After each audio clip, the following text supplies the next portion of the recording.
arm of the law is long.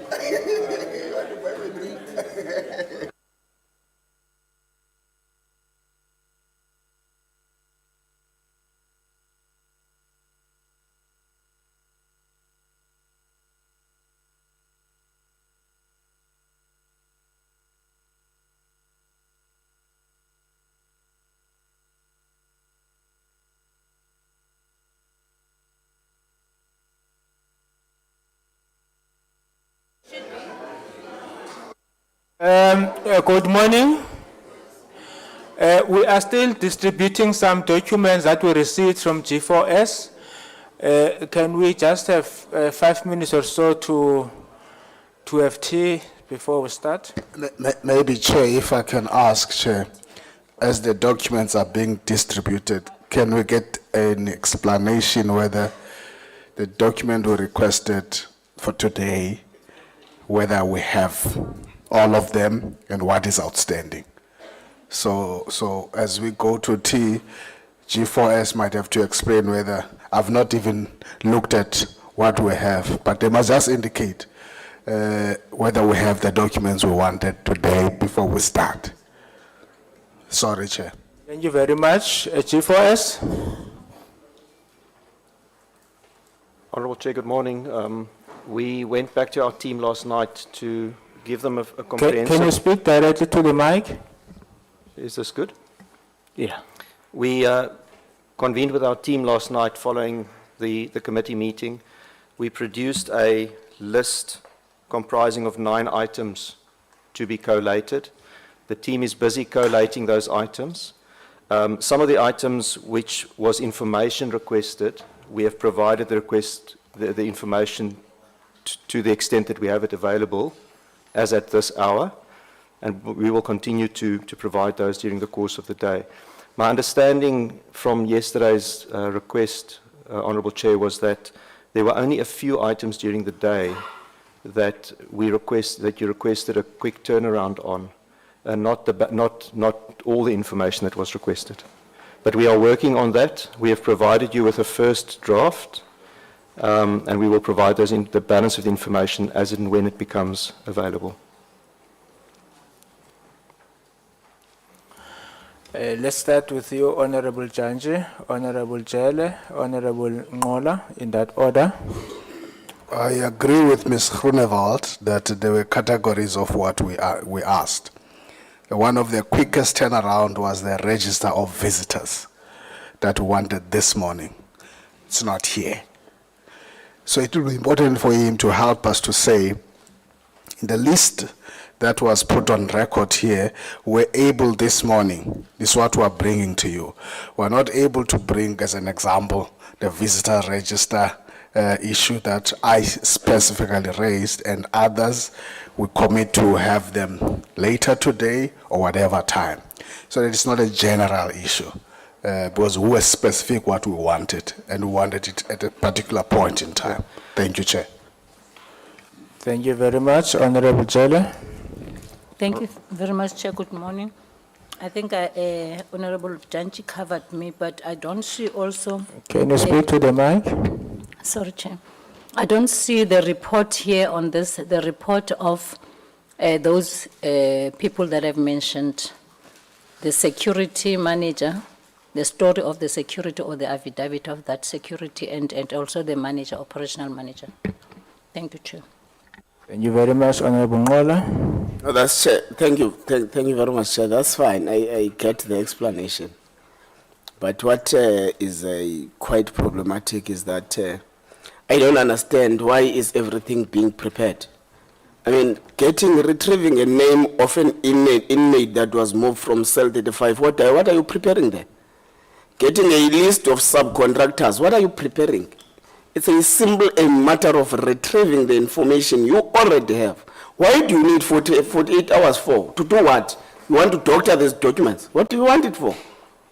I mean, Chair, I don't understand why do we need this long period to retrieve any information they have. They confirmed under oath here that they have this information in their records. So they need 48 hours to do what?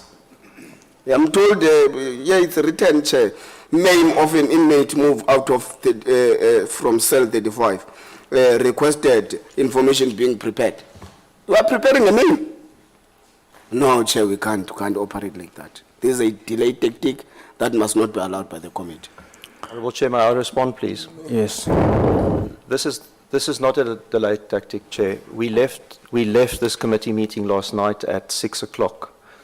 The majority of the information requested, in fact, almost all the information requested, is in the administrative department of the Mangaung Correctional Centre.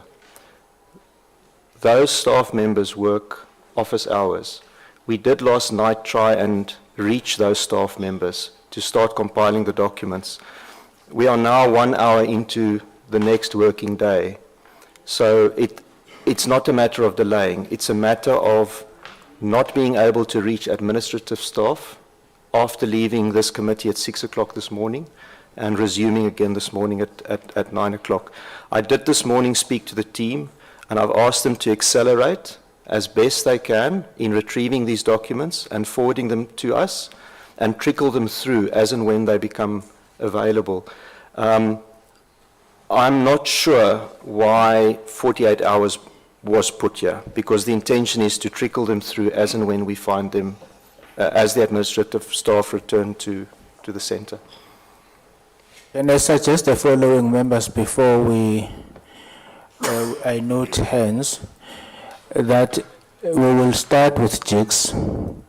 During that period or during that time, just make sure that you populate this document as requested. After JICS, it will be SAPS, then we will call you. I think by that time you would have been able to do some work. Thank you, Chair.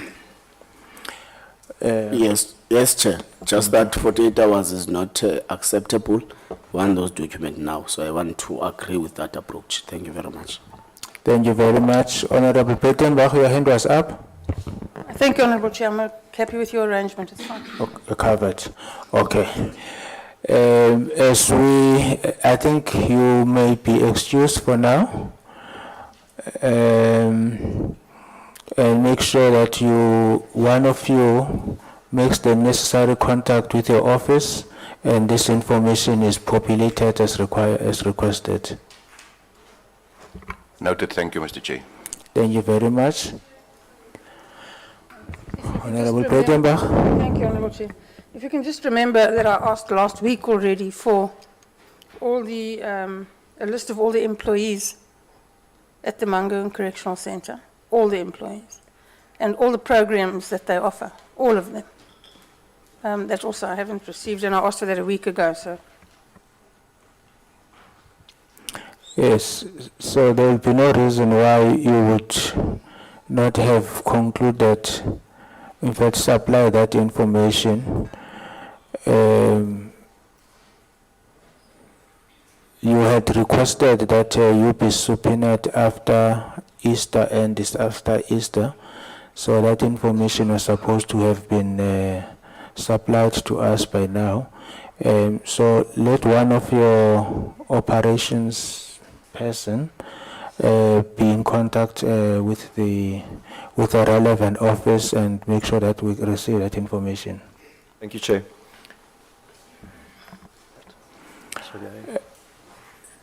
Thank you. You are excused for now. Chair, can I just be clear? You're excusing one of our members to deal with this matter. Yes. Thank you. But you are also excused from the witness seat. Yeah, Chair. Chair, sorry, I don't know why they went back to sit there, unless it's an indication we must continue with them, because they sat here, we had finished with them. If you are inviting us back, I'm happy to continue with them. No, Yeah, I think they like the seat. No, I guess it's very nice. You can sit here, sir. I guess it's very nice there. Even the minister's staff was aspiring to be witnesses. So I think it's very nice there.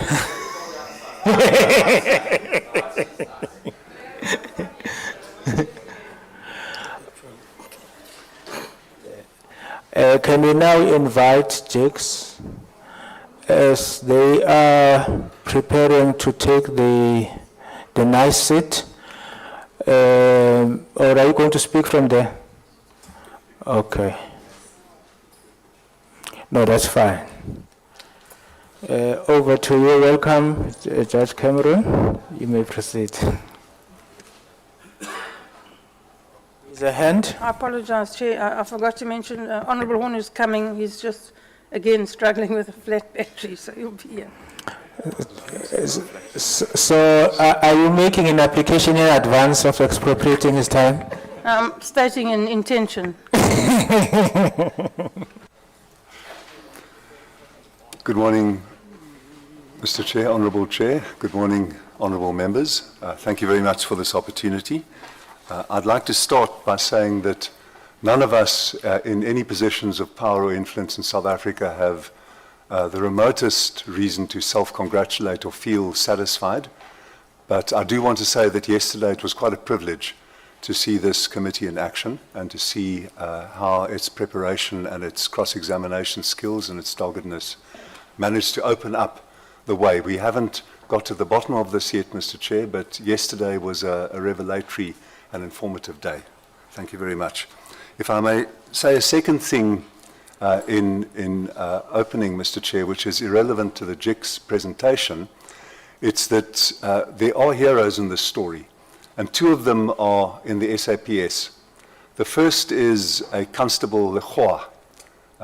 It's a name that matters to me because when I was in Bloemfontein, my nickname amongst my black colleagues was Legoa. So Constable Legoa was in the Naval Hill police station when he noticed that Dr. Nandipa Magurumana had persistently been coming to claim corpses, and he put a stop. That triggered her urgent application.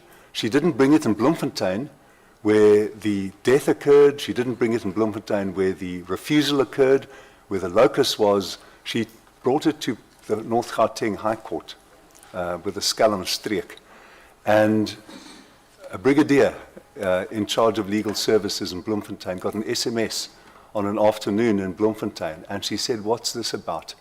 And she intervened. She urgently contacted the state attorney in Pretoria, got a notice of opposition put in, and that answering affidavit, which was lodged in August, opened up matters for JICS as well. That brigadier is present today. She's Brigadier Ramorena Tswai, and I'd like to congratulate both those members of the SAPS.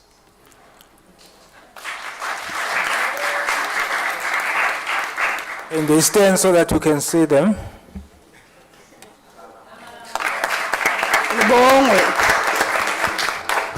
Where's the constable? Where's the constable? Why didn't they bring him? The constable. They brought the Next brigadier, time. but not the constable. How winner?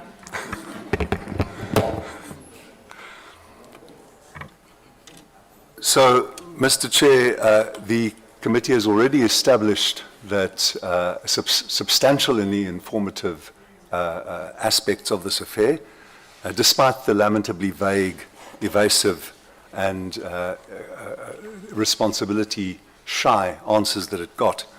I also want to say that some of the answers, as this committee has also established, weren't fully accurate.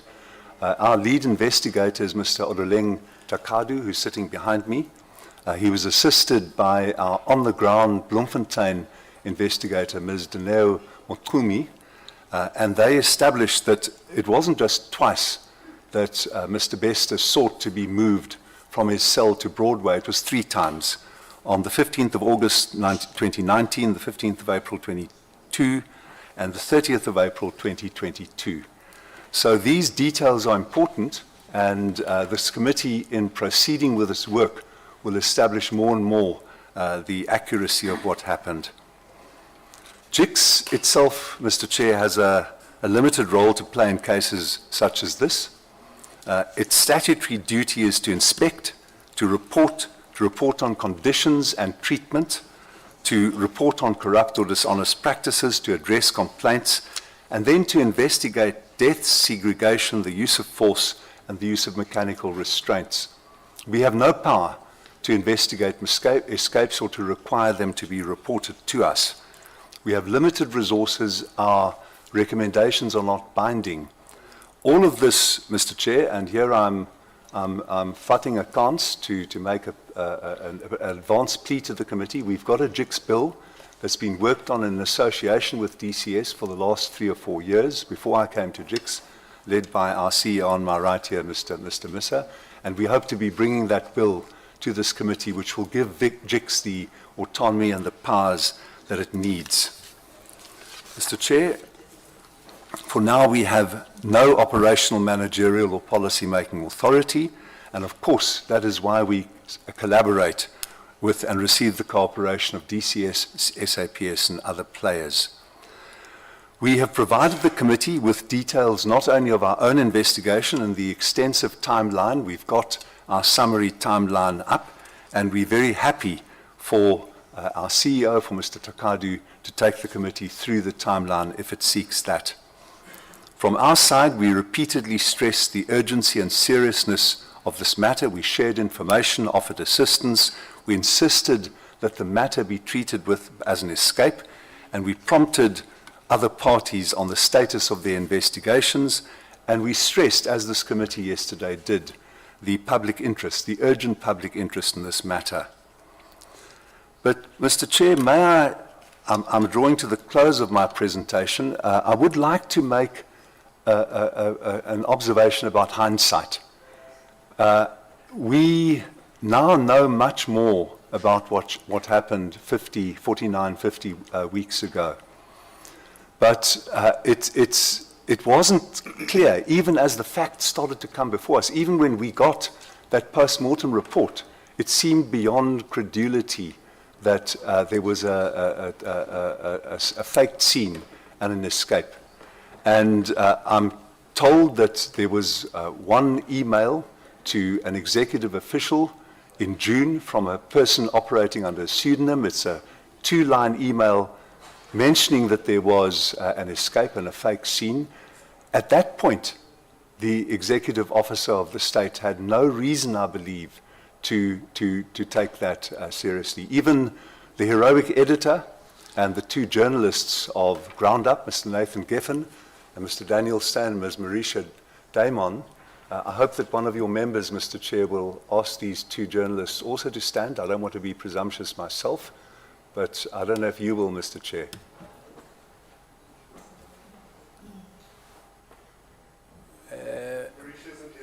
Okay. Okay. Thank you, Mr. Chair. Thank you. I'm making a point that even the investigative journalists, after the publication of 15th March, had grave doubts. They said, is this all a setup? Have we been grossly misled? Is this a fantasy tale? And I remind the committee, Mr. Chair, that, for example, we still haven't got to the bottom of how the Bushiris, the notorious Bushiris, escaped from our country. Was it on the Malawi presidential jet? A lot of indications point there, but many people regard it as beyond credence. So we have to be careful about hindsight and speculation. What we have to stick to is investigations, evidence, witness testimony, and media exposés, and that's where the committee's work yesterday was so conspicuously constructive. So that brings me to the end, subject to your requesting us to go through the timeline.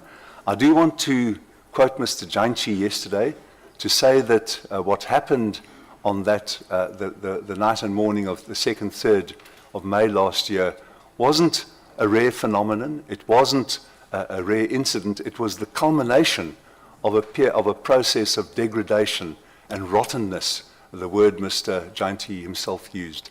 There is dysfunction at Mangaung. It's a beautiful facility created with a huge amount of money, which will now revert as a constructed institution to the state. But we get witness blower reports. There's a witness blower whose relocation we secured recently with the help of the National Commissioner and the Deputy Minister to Groenpunt from Mangaung. a whistleblower who told us that the warders are carrying on a trade not just in Dacha, which occurs in almost every facility, but in hard drugs like tik inside the prison. I would not have believed that easily before this happened, but now almost anything is possible about what happened, and therefore Ms. Breitenbach's request for a full list of people on duty that night, a full list of all the employees, and then finally we also asked G4S months ago whether they had done the lifestyle audit that Ms. Breitenbach also raised yesterday. That's also essential. With that, I thank you and your members. We are happy to take any questions, and I have our full team here. Thank you, Mr. Chair. Thank you very much, Judge Cameron. There's a hand, Honorable Engelbrecht. Huh? No, I think there's still going to be a presentation on the timelines.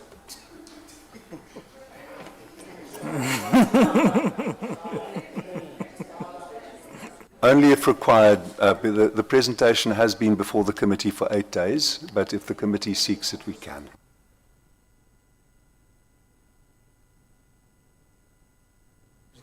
Just talk to it, just walk us through briefly. Thank you, Honourable Chair. Good morning. Good morning to all the committee members, honourable members, and all those that are present. So we've put together a timeline that gives you what our minister would call a blow-by-blow shot of what occurred from the very first day. Now, if one looks at this timeline from the 3rd of May, G4S actually reported this unnatural death to what we would call the controller. That is the first point of the death of Thabo Bester that was brought to the attention of authorities. The next day that comes up is the 4th of May, where the post-mortem was conducted on this body, allegedly to be that of Thabo Bester, and which was then obviously taken into the hands of the South African Police Services to conduct the necessary. We as JICS, on the 5th of May, was thereafter brought in on the scene, and we then decided to mandate this unnatural death investigation. We commenced our entire investigation into this matter on the 5th of May, Honourable Chair, honourable members. Moving on to the timeline, one looks at the 19th of May, and I'm using the chronological sequence of events. You would find it in your packs. Dr. Nandipa approached the Pretoria High Court, as Judge has already alluded, to claim this body. And obviously, we've already dealt with this in Judge's introductories. Sworn statements was taken from the investigating officer, recording the suspicious events of that events that occurred on that evening in that cell. Specifically, these statements were provided to Judge Deniso and Judge Van Rijn, who was also tasked by the JP to intervene in this matter on behalf of the Judicial Inspectorate. We move forward in our timelines, and here we take you to the 8th of August, where our investigators, Denio, actually meets with the DCS investigation team. They agree to all collaborate, to share all information on hand, and to commence what we would call a joint investigation into this, what we would call unnatural death that had occurred at this stage in this specific cell, the famous cell 35. On the 11th of August, as we move along, you would find that this, based on the report, a preliminary report that was brought out by our investigator, we prepared an office note. An office note is an internal communication within the Judicial Inspectorate for Correctional Services, informing the inspecting judge of various matters, and in this instant, that the record shows that this body found in the cell does not appear to be that of inmate Bester. And here you can see it, it's already on the 11th of August, this information is known.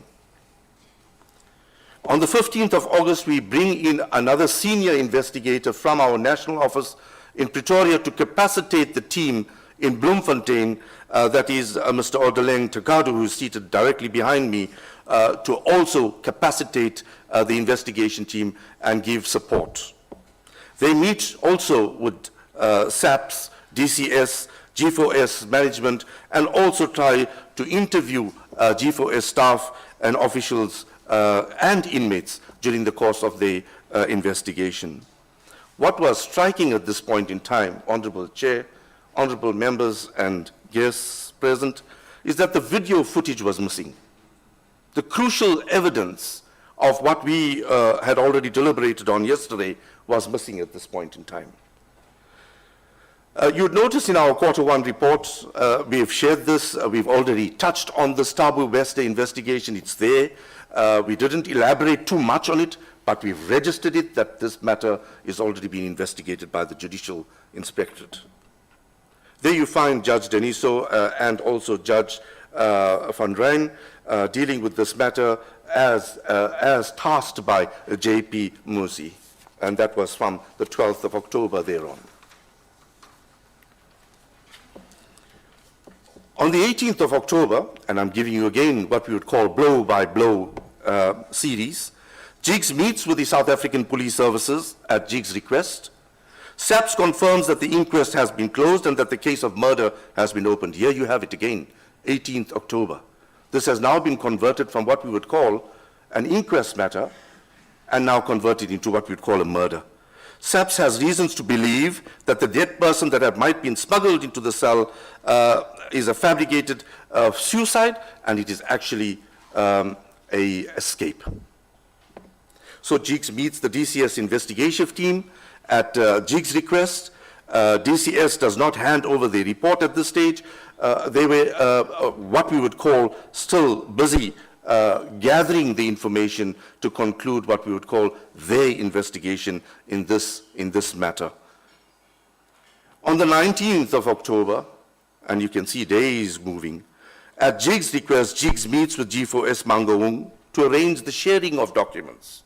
And here the sharing of documents is all documents that was on hand, interviews, inmates, officials, and obtaining statements, interviews and conducting also that interviews that took place between the 19th and the 21st of October whilst the investigation team was on site at the MCC during the course of this investigation.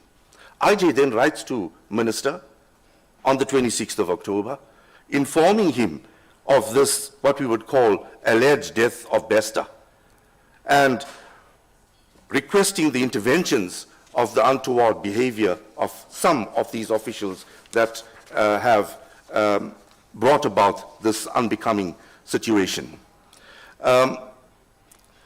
Collusions of G4S employees and others, fire that was staged in that single cell, and we brought all this to the attention of our Honorable Minister on that day. I may pause. In my own personal capacity, I met the head of center in November, early November, round about the 4th, and I've also, when I was presenting the annual report in the province, indicated to him of this situation, and I've also alluded to him that the results of the postmortem, the DNA results, does not match to that of Thabo Bester. It was brought to the attention of the head of center during the early November 2022. I will go on with the blows. On the 4th of November, IJ meets with DCS Regional Commissioner in Free State, and he warns her of the gravity of the urgency of this matter, and that he also requests the assistance with regards to the finalization of the, what we would call, investigation report. The RC declines this request based on that she has no dealings with Mangaung Center at this point in time.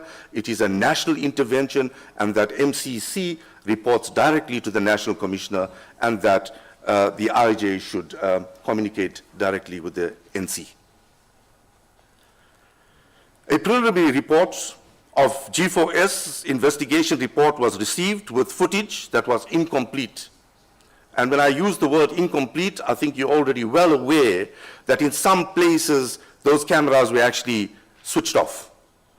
And we have those evidence yesterday already presented to the Honorable Committee. On the 30th of November, once again, you would recall, we've covered this in our Q3 report, where you would find, in fact, Q2 report, where you'd find the report was sent to the Minister, Deputy Minister, also once again reporting the unnatural death of the alleged death of Thabo Bester. This was also extensively shared within the correctional services environment. We then took a decision, Honourable Chair and members, to write to Lieutenant General of Sibia of the Hawks and to request his intervention in this matter and also cooperation, and he obliged. We met him. We met him on the 18th of January, 2023, where he had come personally to our offices, met the judge, and also provided his support from a national level, together with the support from the Ministers of Police, together with the provincial, SAP's Deputy Provincial Commissioner. He has assured us that he would give us the necessary support and capacity to bring this matter to book. On the 19th of January, RC Moodley advised JICS that any requests, as I've mentioned already, should be directed to the National Commissioner, and that IJ then writes to the National Commissioner requesting the internal investigation report of DCS. Day by day, 20th January goes forth. G4S, Mr. Smith responds to JICS requests for information, but indicates that G4S report is also not yet finalized, and that they are also still completing their reports, and that will be provided to JICS before we meet on the 2nd of February, as already testified or noted yesterday to you, together with all the relevant video footages. On the 25th of January, JICS responds to Mr. Smith requesting that G4S furnishes JICS with its updated report to prepare for the meeting to be held on the 2nd of February, and also to note the critical missing footage that is requested by JICS at this point in time. JICS requested an urgent update on the recovery of the missing footage. The IJ invites SAPS Deputy Provincial Commissioner for the Free State, Major General Modisi, to meet with JICS in early February, and that meeting was also actioned, and you'd find it unfolding in the timeline. On the 2nd of February, as already presented to you yesterday, we did meet Mr. Renzo Smith and also emphasized our concerns surrounding the whole debacle about the alleged death of Mr. Thabo Bester. On the 6th of February, IJ texts our National Commissioner requesting attendance of RC Moodley at a planned meeting with DC, and NC texts back to say that the matter is still under consideration by the contract and contract management, and DCS is still awaiting what we would call the DCS final investigation report. RC Moodley and her team will not be of any assistance if she does come, because the report at that stage of DCS was not finalized. We move to the 7th of February. At JICS request, JICS meets with the Free State SAPS at G4S Mangaung management to discuss the progress, and JICS stressed the urgency of the investigation. JICS, during this meeting, learns of SAP's efforts to recover the body in Bester's cell and Dr. Magudumana's attempts to secure a court order to bury this body, and that entire discussion unfolded during the course of that deliberations and engagements. On the 9th of February, the IJ writes again to the National Commissioner informing him of JICS and SAP's conclusions that the body was not that of Bester, and that the scene was extensively faked, and that the inmate Bester may have escaped from Mangaung. JICS asked A, when DCS expects to conclude its investigation, B, steps taken to prevent the reoccurrence of such instances, C, steps taken to apprehend Bester. JICS also inquired whether DC has formally reported an escape, and if not, when it is proposing to do so. 9th of March, 2023. During the quarterly meeting with the National Commissioner, we meet him on a quarterly basis, on a bilateral, on JICS activities and DCS. JICS reiterated its request for the DCS internal investigation report and the suspicion that inmate Bester is alive and is well, and most importantly, dangerous. The NC informed JICS that he has received a draft report at this stage from DCS contract management and is awaiting a final report, will focus on the contractual implications of MCC or G4S. 16th March 2023, JICS resent a letter of the 26th of October, which was sent to Minister Lamola, once again bringing all the contents of this matter to the attention of our Honourable Minister. JICS also writes, IJ also writes to Minister DM Holomisa, requesting his personal attention to this matter surrounding the alleged death of Bester. IJ writes to G4S once again, Mr. Smith, requesting updates. Has progress been made on the proposed lifestyle audits, which was also addressed extensively yesterday on G4S officials? Have events led to any apprehendable changes in the policies, managements, and operational conducts at Mangaung? Has G4S own reports being amended or updated? Have renewed or further investigations or disciplinary proceedings being undertaken or contemplated? 25th of March, NC Thabo undertakes to provide JICS with the DCS internal investigation report.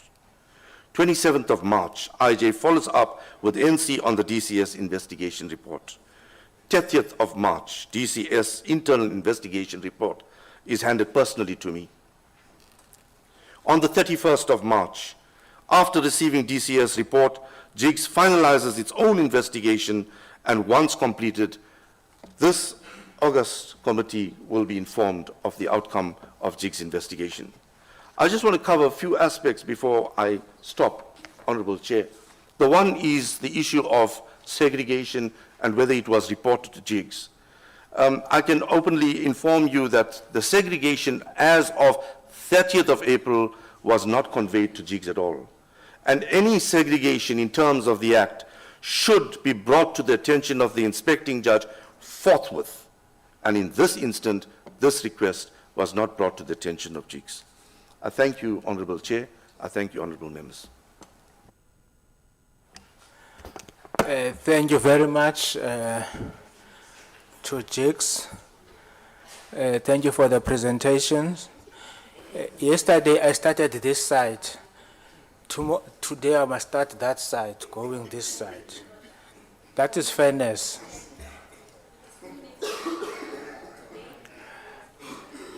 I want to report to JICS that I am being intimidated by this member.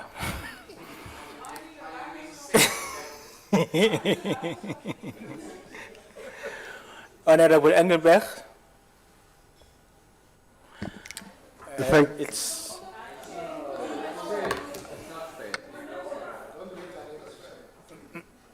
Honourable Engelberg, Honourable Glennis Bredenbach, Honourable Horn, Honourable Masego Jele, Honourable Janji, Honourable Ramulubeng, Honourable Yako, Honourable Ngola, Honourable Order, Chair. Nubat Rekhan, Chair, order. Honourable I Can I call ask you order. to undertake next round to start here, Chair, because each time I end up being right at the end.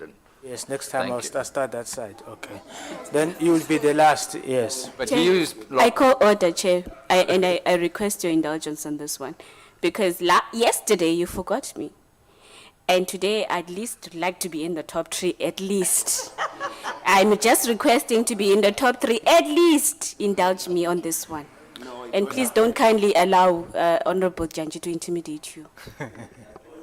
No, thank you very much. Thank you very much, Honourable Yako. Honourable Engelbrecht.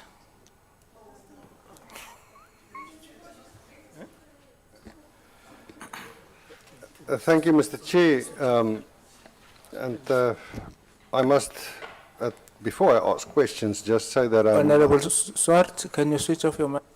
I found that the JICS report was very well put together, and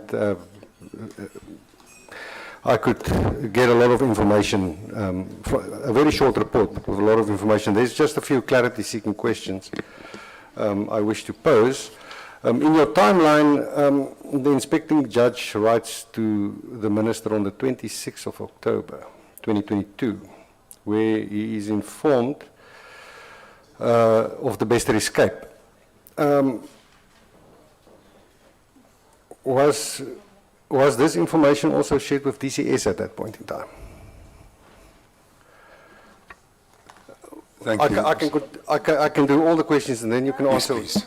Okay.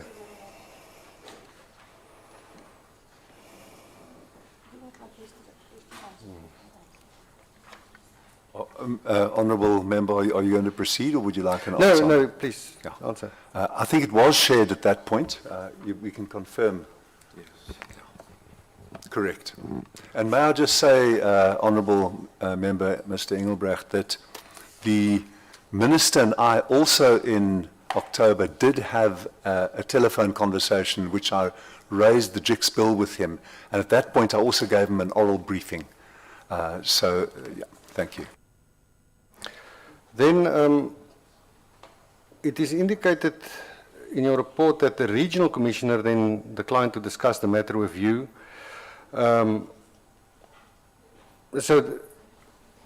But according to my information, the DCS controllers at the facility reports to the regional commissioner. Isn't that so? So, Sorry, Judge. I think in your court you would have said you can't just note for the purposes of record. Confirming that the regional controllers, Yes. the on-site controllers report to the regional commissioner. okay. Thank you for that. Then, in your quarter 3 report that you sent to the ministry and to the national commissioner that records the Bester investigation, we know now that the minister was made aware of the fact that the body removed from C35 was not Bester, thus indicating an escape and not a suicide. The commissioner was informed about this. In your opinion, or was the commissioner, let me rephrase, the committee was not informed of the suspicions about the Bester escape or death at that time. Was the national commissioner and the regional commissioner aware of that at that point? They were aware of our suspicions, but may I say again, I think there were two difficulties. The one was the sense of absolute incredulity. The minister also, he reminded me this morning, at the time we were struck with disbelief, despite the facts in first the post-mortem report and secondly in the DNA tests which were available to us, which indicated conclusively as we now look back. So they were aware, and yeah, the answer is positive on that. May I also say that I think the problem was that there were intersecting investigations. They were grinding slowly. In hindsight, those investigations should have been done with dispatch, with alacrity, and that's what we were trying to encourage. But at the same time, I think the incredulity attending this, everyone was guarding their own flanks. It was hard to believe what had happened. I think that was a drag on all the investigations. And again, it might be an easy target, as Ms. Breitenbach said yesterday to the Integriton people. One doesn't want to choose, but I think at the core of the foot dragging was G4S. When we saw Mr. Renzo Smith in his office in Centurion in February or late January, they'd done nothing. They thought that they could get away with dismissing 2 or 3 of the lower personnel, the medium level management personnel. So I think that the absence of alacrity with those who took on-site responsibility for the disgraceful events of that night, I think that impeded everyone else, because we were all Laat-Lamekis coming after G4S. Thank you. Then on the 16th of January, the regional commissioner was requested by yourselves for a copy of the DCS report. So she took 3 days to respond, saying that, well, please refer these requests to the national commissioner, which you received then on the 19th of January. So after the 19th, was there any interaction between yourselves and DCS on the Bester matter, or was the lack of interaction the motivation for your communication that happened on the 6th of February? Yes, and that is so, Honourable Member, Mr. Groenewald, and also for our meeting with General Labia of the Hawks, who, as the CEO said, came to see us at JICS with his team. It's not as though we were in daily contact with DCS about this. We prodded them and signalled from time to time. And then we were exploring all possible avenues to get this out into the open. Well, then 18 days later, on the 6th of February, another request was made by yourselves to the National Commissioner, as you were informed by the Regional Commissioner. In this communication, you again requested assistance from the Regional Commissioner. Is this correct? Absolutely correct. In the report, it is indicated that the Regional Commissioner and a team will not be of assistance. Was that your own conclusion, or was that communicated to you by the National Commissioner? It was in a letter from the National Commissioner, who said, lay off on the Regional Commissioner because she and her team won't be of assistance. We were trying to probe what's happening and where and why is it not happening. So we were casting around for the levers that had not yet been pulled and should have been pulled. 3 days later, on the 9th, you communicated again with DCS. You posed 3 questions, which is in the report. Did you receive any answers to those questions? And if you did, when did you receive it, and what was these answers? We only received the answers when DCS furnished its report to us in the week before our first appearance here last week, and the answers are in that report.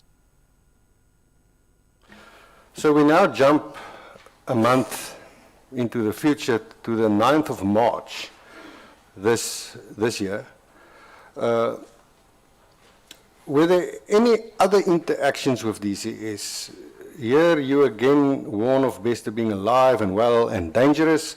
Why was this warning made on the 9th of March again?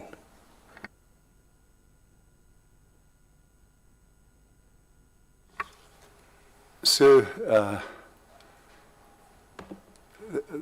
I think this committee yesterday expressed the sense of peril and outrage, which is appropriate to this matter, and we weren't seeing evidence of it. I'm not saying that the Commissioner or either the National Commissioner of Police or the National Commissioner of Corrections or any of the executive officials in government, I'm not saying they didn't feel that urgency, but it wasn't being evidenced to us. So it was an attempt to om vuur onder hulle agterwêrelde te maak, to put a fire into the responses. Thank you. Why was the 26th October letter to the Minister resent to the Minister? As a formality, because we wanted an on-record response. I know that the Minister was concerned, but we wanted him and the Deputy Minister to activate the officials over whom they had executive authority, to get things going. At that point, the public had been alerted. If I've got my timeline right, sir, the ground-up report, which signaled the full catastrophe, the full disgrace, the full fiasco, was 15th of March. And I can't remember the date of what you are asking me about. If you can just help me with that. 23rd March. 23rd, so it was after that. Yes. Yes, it was to bring the the executive and public officials in charge of corrections and those responsible for what happened to the sense of urgency that the public wanted at that point. Then we get to the Deputy Minister. Why was the Deputy Minister requested to give personal attention to the matter? Was it because you thought at the time that neither the Minister nor the Department applied their minds or about the seriousness of this incident, or didn't give the matter the required and expected attention, in your opinion? We knew they were applying their minds. We knew that they regarded the matter as serious, but we thought that the wheels were grinding too slowly. Now, the Minister has two deputies. He has Mr. John Jeffrey on the constitutional side, and he has Nkosi Patikila Olamisa on the corrections side. And we wanted to bring him in formally as well. We might say that the Deputy Minister has been of assistance to us in the past with internal matters. For example, in a critical matter of healthcare, he convened a meeting which enabled a rollout of a public-private partnership, American-funded, of crucial anti-TB and anti-HIV drugs. So we knew that he could assist us in various ways, and we wanted to put a formal notification on his desk as well. And I think that he welcomed that. I don't have any reason to believe that he didn't welcome that. No, well, on the timeline, it's quite evident because 2 days later you received the report after you requested the Deputy Minister to intervene. Correct. Then I just want to know, in all the meetings that you had with G4S throughout this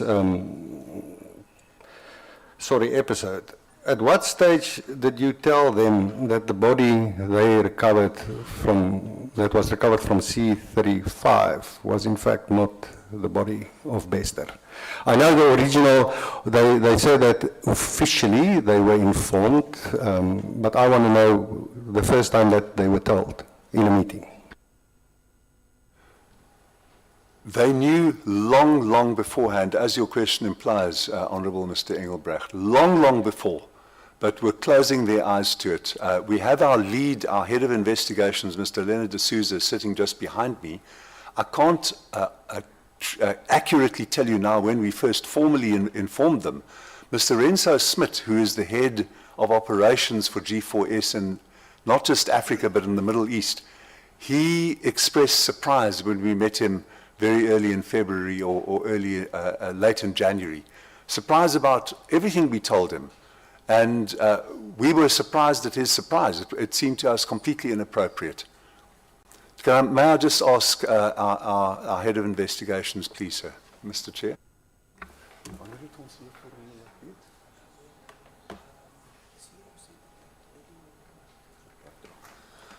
I'm told that we formally informed G4S about the body, about the post-mortem report, about the DNA in early November.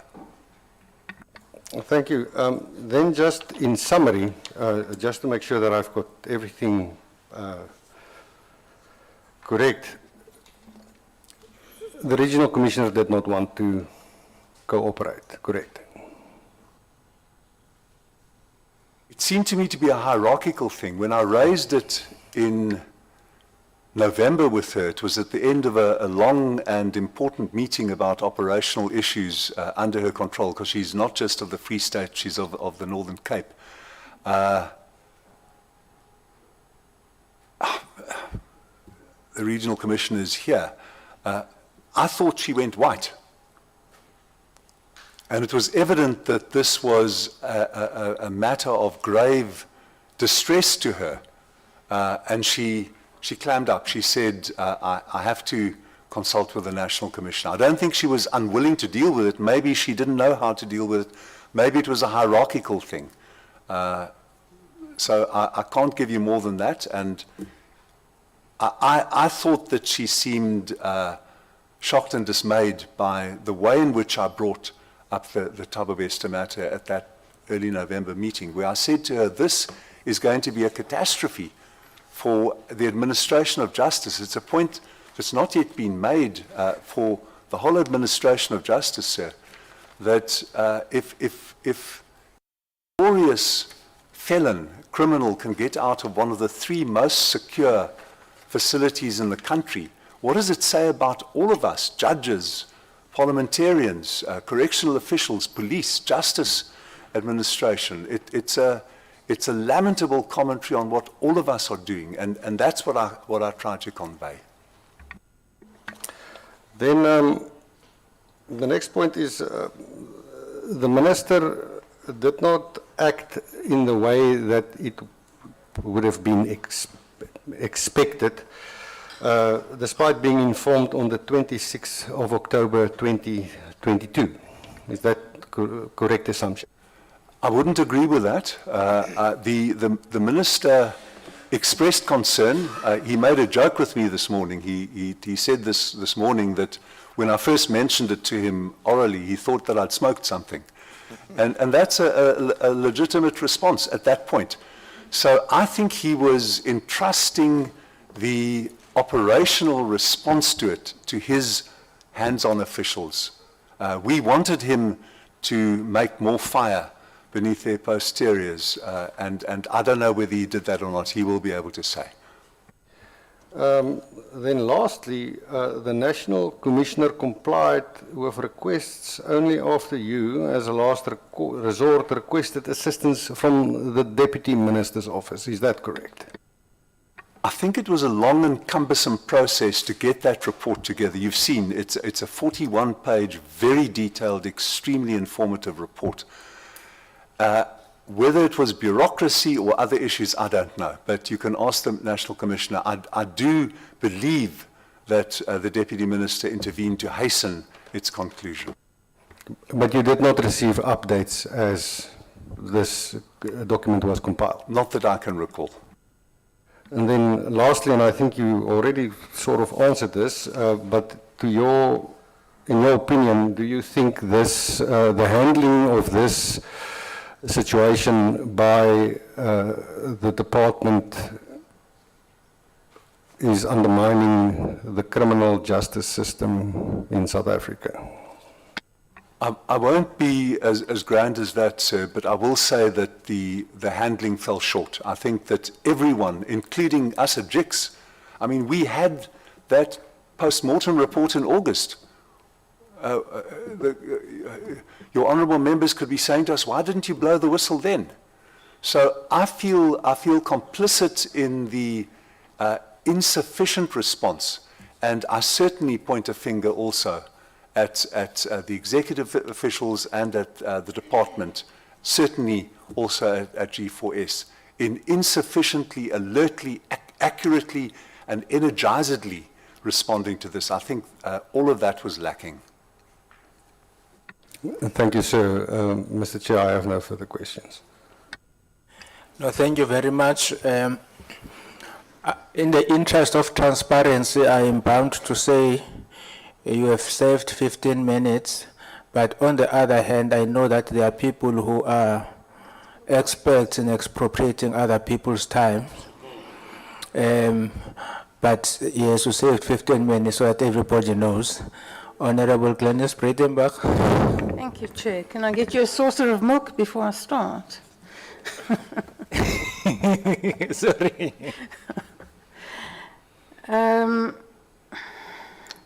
So, Justice Cameron, let me start with the most obvious question. And let me agree with Mr. Engelbrecht that the report is helpful, it's detailed, and bearing in mind what's happened here, a job well done, but then also bear in mind the bar's not high.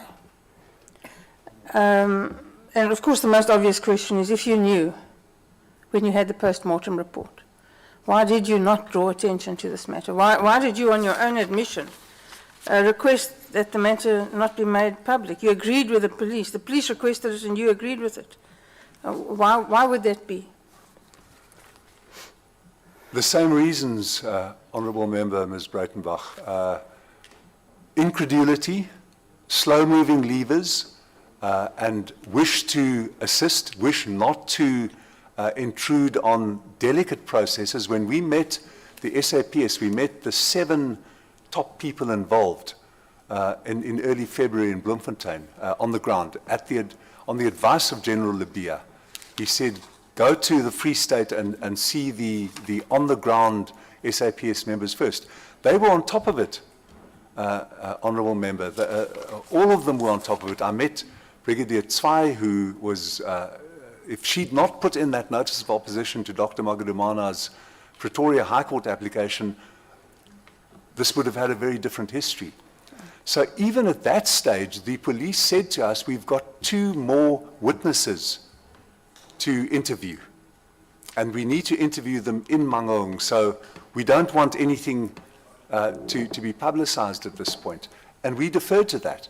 Up to that point, the media had available documents which were publicly accessible, like the affidavits, like the report of Judge Nokutula Daniso from the Free State High Court. So it was only after we knew that they had interviewed the last 2 witnesses that it seemed appropriate to go further. Can I just say, Madam, that I don't have a satisfactory answer to your question. I was part of the same process of slow levers, of disbelief, and of caution. I understand fully the disbelief, because it still induces a sense of disbelief, even knowing what we now know.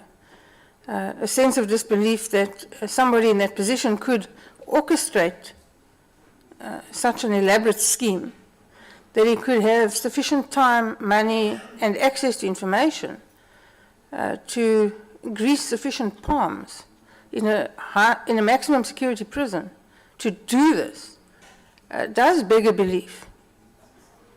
But what I find even more astonishing is the fact that G4S has one job to do.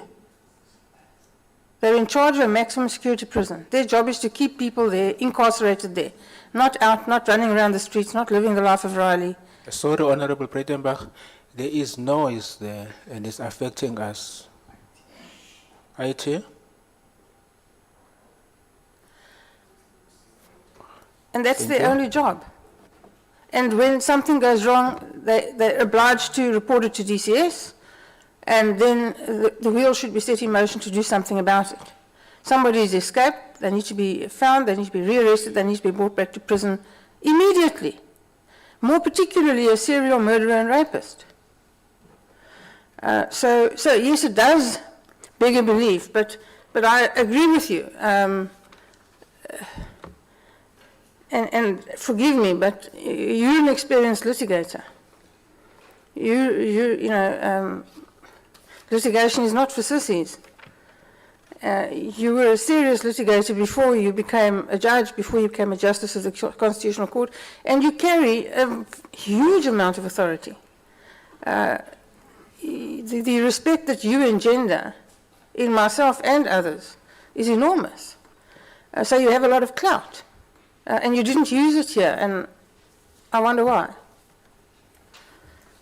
I'm going to evade that question for one point, just to underscore the first point you made. The 2018 video is publicly available. It shows an identifiable incarcerated person incarcerated at Mangaung. The metadata on it could have been examined. That video has been available for months. It was released by Ground Up months ago. And yesterday we were told that we were given evasive answers about the video. So that underscores, not only was he able to do such extensive presentations, he was able from prison or on hospital leave to hook up to a sufficiently connected system to appear on video at the Sandton Convention Center. All of it beggars belief. Madam, Honourable Ms. Breitenbach, you're asking me an existential question. Why didn't I blow it when I saw the death certificate in the course of August? I can tell you existentially, well, who knows whether the doctor was in someone's pay on the other side. It sounds absurd, but everything that occurred here is absurd. The things that Mr. Makgoti Tobukhale's predecessor did seem absurd. Why did he go there on the last day of his tenure and then find that the controller was moved? So you're asking me a question. I acted to alert the public from late September. The people I alerted acted with care and caution and immense responsibility and skepticism, and then started alerting the public. And they've rightly been honored here, Ground Up, and the reason why Ground Up's reportage has made so much impact here and abroad is because of its care and because of its scrupulousness. So Ground Up did what I could possibly have done on a national stage, but I think it was appropriate for them as journalists in their role, for me not to convene a press conference and waive a post-mortem report. But as again, may I say, Madam, you are asking me questions that I cannot fully satisfactorily answer. I understand, and I wasn't suggesting for one moment that you should hold a press conference waiving a death certificate. I understand fully that that type of behavior is inconsistent with who you are. But you do have a lot of personal clout. And I'm wondering why you didn't use it to smack the Minister of Justice, the Minister of Police, and the Commissioner of DCS into line. Because I think you possibly have sufficient clout to have done that. Although I also concede that you possibly don't think so. I hope this doesn't sound like a smart answer, Madam, but that is the role of this committee. And I'm very glad that this committee has been performing it in such an exemplary way. Okay, fair enough. Let's move on. You've explained why you thought it should be kept confidential initially, but that was in August. And the police wanted to complete their investigation, and they had one or two people to interview, but these people, as you say, were in Mangaung. They weren't going anywhere. Forgive the pun, but they were a captive audience. All they had to do was go and take the statements. So what took so long? And why did you give them that much leeway? I started informing trusted people in the media who have already been identified in the course of September. When Judge Nokutula Daniso visited on the 12th of October, she sent me a personal message which recorded for the first time. She was there because of a whistleblower, Mr. Khani from inside Mangaung. She was there on the bidding of the judge president. She was writing to me in my official capacity as inspecting judge. I didn't ask her permission, but I did check with her. I have no reason to believe that she isn't happy with what I did. And I shared it was a 5-point report with Ground Up, which then set the two journalists who have been here onto the matter. So, in retrospect, I concede that I don't have a good enough answer, but I've given a partial answer. Thank you. Now, you mentioned twice in the report that you submitted quarterly reports to the Portfolio Committee, sent the report to the Minister, the Deputy Minister, and the National Commissioner. But in those reports, you draw no particular attention to this matter. In fact, you're almost at pains to make it fade into the background. And so I, for one, having gone through that report, certainly it didn't jump out at me. And it was dealt with along with all the other escapes. And there was nothing in the report to suggest that there was anything sensational or untoward or requiring attention, while you well knew that there was. So the fact that the committee wasn't aware of this earlier is partially due to the fact that there was no attention drawn specifically to this matter. It's listed amongst a whole lot of escapes, you know, a suicide in a cell. And it doesn't stand out from the other, so there are other suicides in other cells. And so let me say that I'm a little disappointed that the committee wasn't, that the committee's attention wasn't drawn to this matter earlier. Because if it had been, we could perhaps have dealt with it sooner, more quickly, and maybe, you know, Mr. Bester wouldn't have left the country. He'd already escaped. There's nothing to do about that.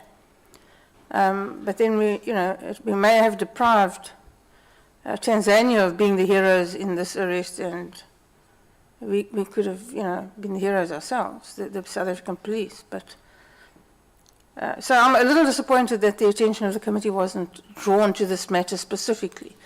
And I assume that, well, you can tell me why you didn't.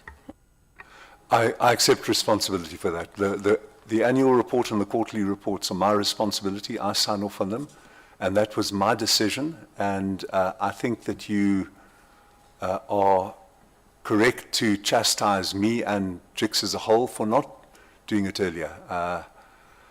In retrospect, the hindsight thing, I would handle it differently. I don't know quite, I didn't mean to demean your line of questioning by saying I wasn't going to waver.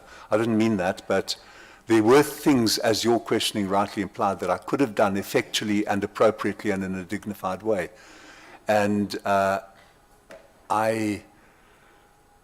from Judge Daniso's report of the 12th of October, I thought that we were in an appropriate and ethical way bringing the matter to the public's attention and also to this committee, but I take responsibility for the fact that we should also have much earlier drawn it to the committee's attention, officially and formally. Thank you. The fact that you did give the information to Ground Up, and the fact that they did such a stunning job with it, certainly is to your credit and theirs.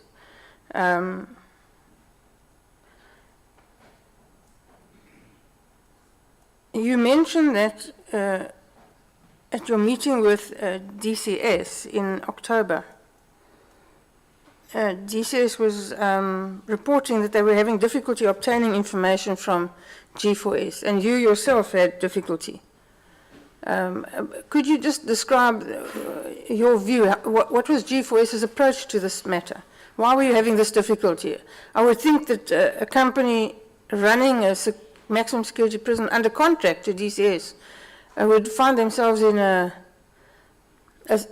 for want of a better way of describing it, a subservient position to DCS, and therefore be willing to supply whatever information. I mean,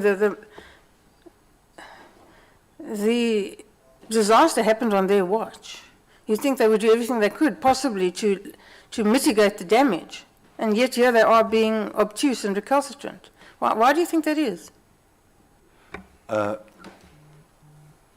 Honourable Member, I think the ideas were, the reasons were effectively canvassed yesterday, very effectively. I think it was evasion of responsibility, accountability. I think it was implications. We told Mr. Renzo Smith on I think it was the 2nd of February, that this would have an impact on G4S's worldwide operations. This is a massive company with huge investments and also its local, the Mangaung is only part of it does guarding, as we heard yesterday.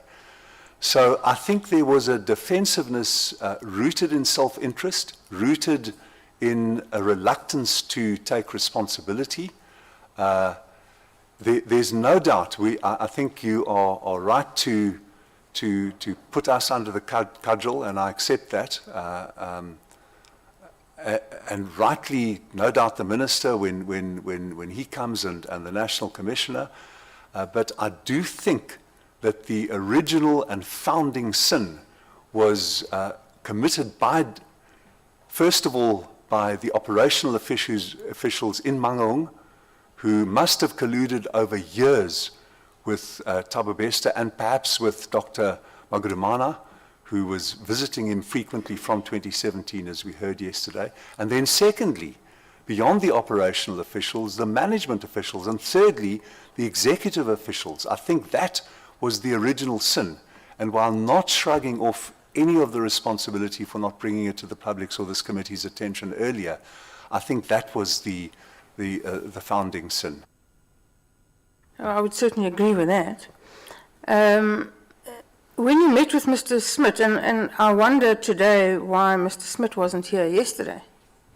If he's the Regional Cluster Director for Southern Africa, does he not think that this matter is sufficiently important to require his presence?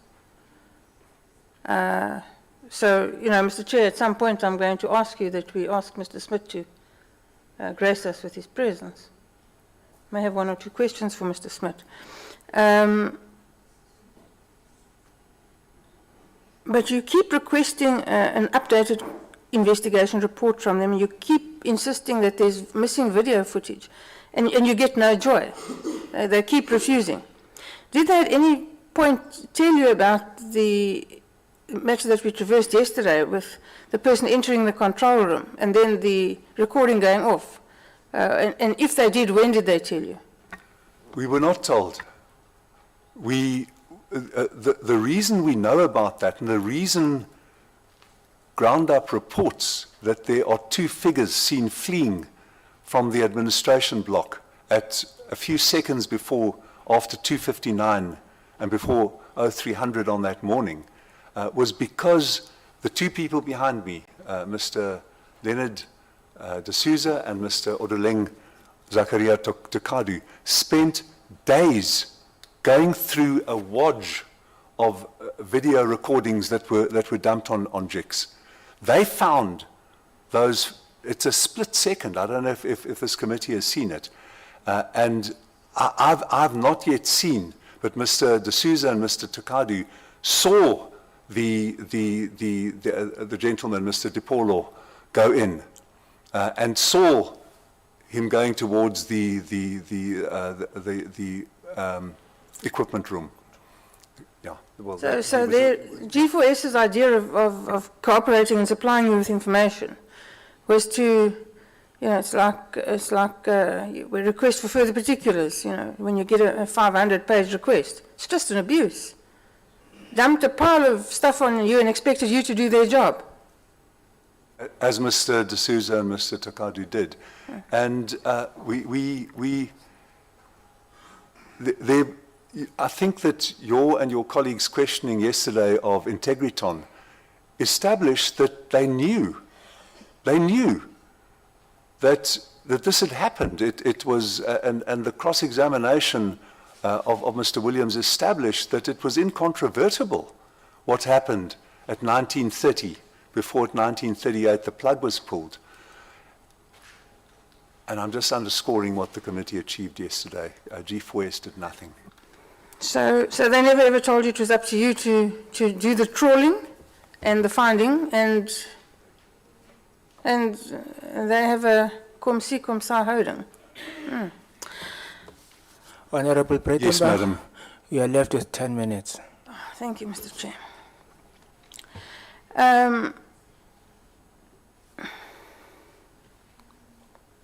So Mr. Smith's idea of a response to your request for assistance is to let you know that the report has not yet been completed. This is in January 2023. The report has not yet been completed, and it will be provided before the 2nd of February, and that they have already supplied the relevant video footage to you. That's his response. The relevant video footage, I presume, is the whole pile of stuff that you have to trawl through. Hours and hours and hours. Well, to your two officials then, very well done. So on the 20th of January 2023, this is what? 7-8 months after the event. They're still busy compiling a report. Correct. 9 months. Busy compiling a report. Did you ever get the report? And what did it look like in comparison to the report we got yesterday? It was bare bones. And it persisted, if I'm correct. Mr. Missa will correct me, or the gentleman on my right will correct me. It persisted in the fiction that it was Bester who died. I might be wrong. Yeah. It persisted in that fiction. Unbelievably, madam. Yes, well, they clung to that version until very recently. And in fact, when we visited the prison last week, their representative very vehemently confirmed to me that it was Bester who died in that cell, despite all the information that was publicly available. So it's a version that they cling to regardless, almost incomprehensibly. Comprehensively, madam, for the reasons you explored. Yes. So in February, you meet with Smith and you emphasize that you're concerned that Bester has escaped, and still they cling to that version. There's a serial rapist and murderer on the loose in South Africa, has rape survivors trying to recover and live their life, and may run into him at any time. And G4S continues to say it was Bester who died in that cell, and they do little or nothing to remedy the situation. That is accurate, Mr. Chair, Honourable Mr. Chair, Honourable Member.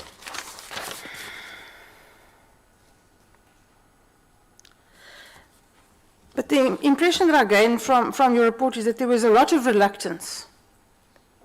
A lot of reluctance. You got not very satisfactory cooperation from DCS initially. I don't know if it improved as time went by.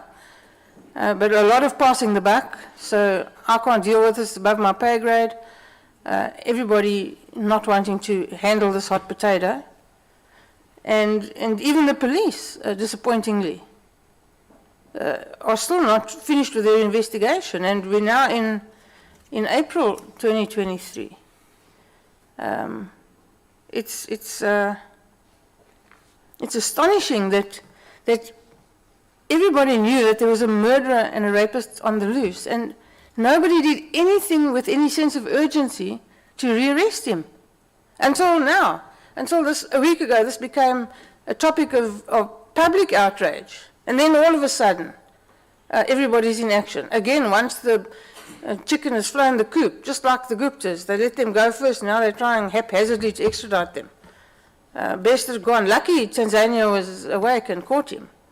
But only a week ago was there any urgency in this matter. I find that astonishing. And I'd like your view on that. Well, I've accepted that I exhibited the same kind, perhaps in a less culpable or demonstrable extent, the same kind of insufficient urgency and outrage and alarm. Perhaps in October, instead of only alerting ground up, we could have called a media conference to express our provisional views. The trouble is that our reports are carefully produced, and I've no doubt the same is true of DCS, and we saw the care with which that 41-page report is produced. So I concede that everyone should have been smarter, more on the ball, quicker, more alarmed, more outraged, more dismayed, and more urgent. And I include myself in that. Well, that's very generous of you, Justice Cameron, but the fact of the matter is that JICS has a niche mandate. You have limitations in which you operate. It's not, you're not the South African police. You are not the Department of Correctional Services. So your mandate is somewhat limited. But you're having alerted DCS and the Minister of Justice about the fact that, in all probability, Bester was on the loose. That's what fills me with incredulity. that there was no action there, that there was this sort of armchair approach, given the fact that this particular person who's clearly a danger to society and clearly had rape survivors out there trying to live their lives and hoping not to run into him in checkers. And nothing was done to support those people, to warn them, to protect them. That's absolutely unforgivable. And that is my problem here, that there was no urgency there until a week ago, when it became sort of unavoidable to do something, and then they did it. You say when you told the minister that of the story, he thought you had been smoking something. No, he was As a making, joke. No, sorry, as madam. a joke. Yeah, no, as a joke, I accept. But this morning. Yeah. Okay. No, he didn't say it. It was a serious conversation, and sorry for interrupting you, ma'am. No problem. Well, you told in October. You told him, Yes, madam. and the minister failed to alert this committee as well. You don't have to answer that. It's a fact, and I'll put it to him. The deputy minister also failed to bring it to the attention of this committee. Despite several interactions, I found that somewhat disappointing. Do you not agree with me that DCS stands in a contractual relationship to G4S, and DCS is the senior partner in that relationship? It's the constitutionally responsible partner. Yeah. So when G4S says to us they need to be summoned because they have this confidentiality, contractual confidentiality issue that the minister is sitting here, the commissioner of correctional services is sitting here, could release them from that immediately. There's honestly very little need for this production. May I answer on their behalf, because I've scrutinized that as well. The National Commissioner took the view, on legal advice from within his executive office, that the invitation to G4S constituted Section 111 permission. I agree with that. I sat here yesterday, and again, I make your caveat that one doesn't want to kick a dog when it's down. I'm not referring to G4S's dogs, but it's an easy target now. The explanation provided for requiring a summons from this committee was risible. It was laughable. The National Commissioner wrote them a letter saying, you are invited here. That constitutes a statutory permission under the Correctional Services Act. This whole thing of seeking to do the public a favor by being required to be subpoenaed is bogus. It's ridiculous. Thank you very much. Thank you very much. Can I just make one statement and I'm done? But it does reflect their approach to this entire matter. Of G4S, but Yes. I do note that the Commissioner took the view that his letter inviting them to come here, as instructed by the Chairman and the Secretary of this committee, constitutes permission, and I think that conclusion was warranted. Thank you. Thank you very much, Honorable Hon. Thank you, Chair. Good morning from my side, Justice and the team. I firstly want to make the statement that I believe the reason that it's not without purpose or reason that in our country we ultimately settled on a judicial inspectorate of correctional centers and not a civilian oversight body.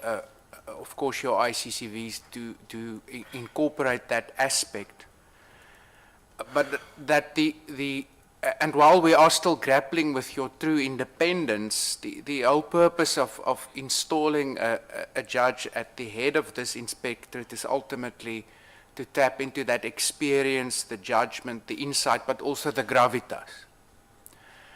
And in that sense, I would want to, without belaboring the point, maybe just pick up with you on the whole issue of the disbelief and then your experience of a slow process of investigation,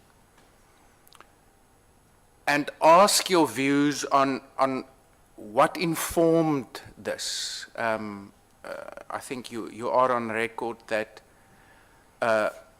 maybe it was also informed on the one hand by disbelief. Was that the only thing you experienced when dealing with from G4S to DCS to the SAPS and the Minister?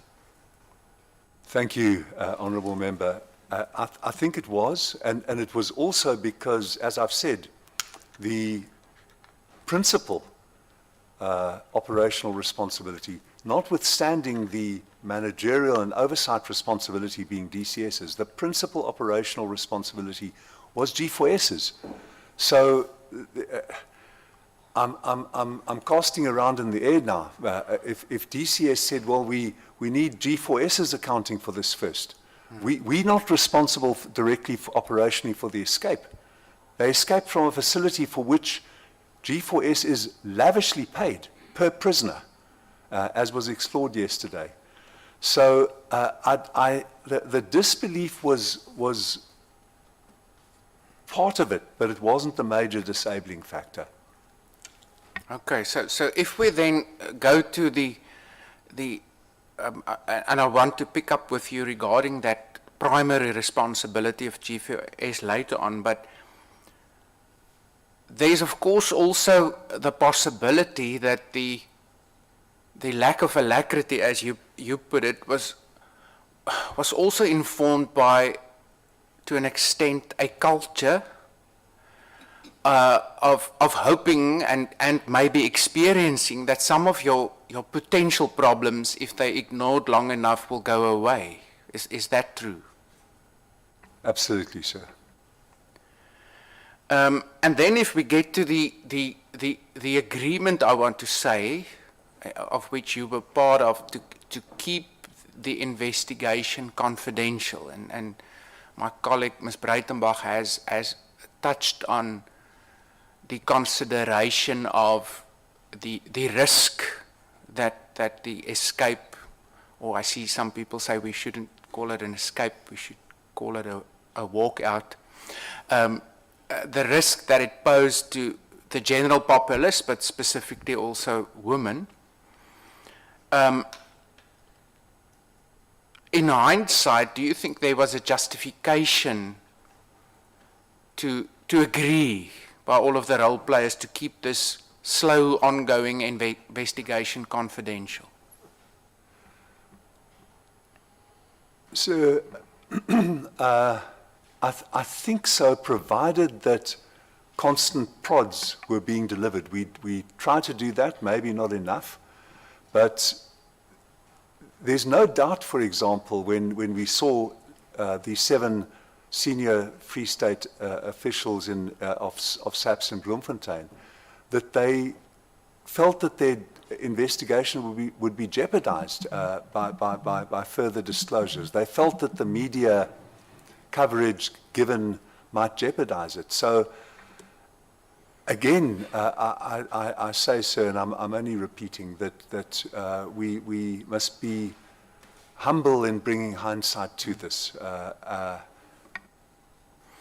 Yes, obviously that's something we will take up with them as well, but from where I'm sitting, I would think that let's say the short term, keeping it under wraps, could be informed by a situation of, we have a certain number of people, officials, who's within our sights, and we want to not lose the element of surprise. Or B, we've now come to the conclusion that Bester is out there, given the fact that the doctor was early on identified, I think, or as your note says, on the 11th of August, implicated, that we don't want to lose the element of surprise when we're going to engage the doctor. But now, as we sit here, none of that happened. so let's say the reasoning behind an agreement that we will for now keep this confidential, juxtaposed to the risk for to the general populace out there, none of that ever ultimately materialized. Would you agree? I think that's fair, sir. Can I just give you an example of how cumbersomely this works? And this is not an excuse, it's an attempt to enlighten the committee. We didn't know about Dr. Magudumana's urgent application, the one sneakily brought in the Pretoria High Court. We didn't know about Brigadier Tswai's answering affidavit until we met with the SAPS in Bloemfontein in the first week of February. That was like gold to us. And it was possible for me, because those were matters of public record available in the Pretoria High Court, to make that available to media sources after the meeting. But that, especially the SAPS answering affidavit opposing the relief that Dr. Magudumana sought, was very valuable to us. So why we weren't alerted in August that there'd been an urgent application, why we weren't alerted that there'd been a very detailed and careful legal response to Dr. Magudumana, why she wasn't arrested for perjury, because her claims were demonstrably and verifiably perjurable already in August. Why all of that was not done, I can't answer. Okay. So I want to turn to and obviously rightfully so, as you also indicated, the first and primary focus has been on G4S. As the inspecting judge, have you, when you took office or thereafter, taken the trouble to sort of analyze and dissect that relationship between DCS and the two private companies who are their partners in these public-private partnerships that do exist? It's, if I may say, it's an extremely apposite question. It was one of the first things which concerned me, because I had visited Mangaung Max when I was in the Supreme Court of Appeal in Bloemfontein as an inspection. At that time, there was litigation brought by the Centre for Applied Legal Studies at WITS in order to get the contract. The minister, I know, was equally concerned about this. What exactly were the terms that his predecessors in government in 2002 subjected the public to? We got the litigation by Kells eventually got a copy of the contract with G4S and its associated holding and other companies, heavily redacted. It took out all the financial information and other important items. So it's a long answer to your question, sir, but yes, we were concerned, we were interested. It's been a matter of deep concern to us. And I think perhaps the root cause of the problem was that contract concluded nearly 25 years ago.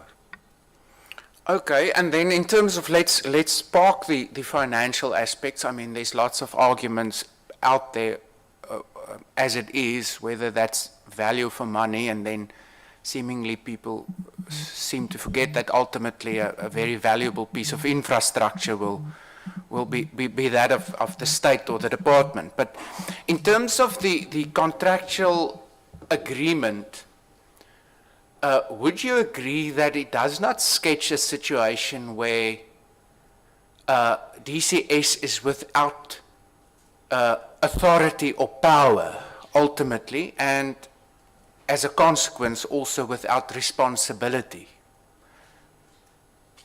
Correct, sir. And that is the power that the minister exercised in order to withdraw management power from G4S. So therefore it wouldn't be correct to ultimately say we were dependent on G4S primarily to investigate, and while we've done an investigation and we've removed controllers, because that's where our failure lie. From a perspective of the responsibility of DCS, it's not as simple as that in terms of the contract. Would you agree? It's not as simple as that. Thank you. Okay. And from looking at the perspective of your, let's say, your core mandate, and specifically the use of the word corruption there, would you agree that that specific term within the context of a public-private partnership would become very important whenever you deal with an investigation of this nature, focusing on an institution where there is this public-private partnership? Exactly right, sir. And to what extent have you, in your investigation, focused on that? Considerably. As the committee has heard, we have 2 on-the-ground independent correctional centre visitors at Mangaung, together with their colleagues at Grootfontein, which is adjacent. And as I indicated, there's a whistleblower who recently, and now I consider credibly, has made the most astonishing revelations. Allegations that the warders seized the cell phones in cell A and then sell them on that same occasion, make sales in cell B. Things which seem beyond credence, but which are no longer beyond credence. So we have been greatly concerned, we have been burdened by this, and we rightly embrace it as part of our responsibilities. Okay, so that would hopefully lead to further outcomes, but in terms of your investigation of this unnatural death as it I think originated, to what extent did your ICCVs and information from within the center itself assist, if at all? It definitely did assist, and Ms. Daneo Mtumi, who until we brought in Mr. Odoleng Takadu, she was highly attentive to that. She's our Bloemfontein investigator, and she was attentive to that. And her preliminary report, which put us on warning, as Ms. Breitenbach has rightly pointed out, from the course of the month of August, that indicated her conclusions on that score. There must have been massive, it was put yesterday, this is an extraordinarily intricate operation which must have involved far more than only the G4S officials on site that night. We heard yesterday how it involved months of preparation, probably false starts. With yesterday in the examination of in Technitron, weren't all those switch-offs preparatory? Weren't Besta's previous sick calls preparatory to seeing this done? So we were acutely aware that there must have been extensive corruption, both laterally and hierarchically. And this committee started yesterday getting to the bottom of that. Okay. On your timeline, and I just want to understand this properly, in respect of the 18th of October, the statement is made that SAPS requests JICS' assistance in securing the expert assistance of the Directorate for Priority Crime Investigations, or the Hawks. Could you maybe just explain what happened there? Mr. Chair, I wish that some of the questions weren't being asked. It's internal to SAPS. There was some doubt about the proficiency and alacrity being brought to bear by the local investigative team by SAPS. That's why when we met them, the 7 people in charge, it was incontestably impressive to see that all of them were on top of the nuances and were able to answer the questions that Ms. Motumi especially was putting with Mr. Takadu to them. So it was to do with nuances of intra-institutional responsibility, trust, and conduct. Okay, but from where I'm sitting, I'm finding it strange that if you, as a, let's say, a station-level investigative team, find that you might need some more specialized assistance from within the structure, that you ultimately feel that you're dependent on another role player to make that happen. I mean, We do find ourselves in that position, that our good officers or our trusted officers are sought in this way by members of the public, by inmates, and by government officials. I don't find it extraordinary, unless I'm missing the nuance of your question, sir. yeah, no, let me put it in a simple way. If I, as the investigating officer, find that I'm out of my depth, what prevents me from asking my commanding officer that we involve the Hawks? Why should you ask the inspecting judge to make that happen? So I can think of many, many, many reasons.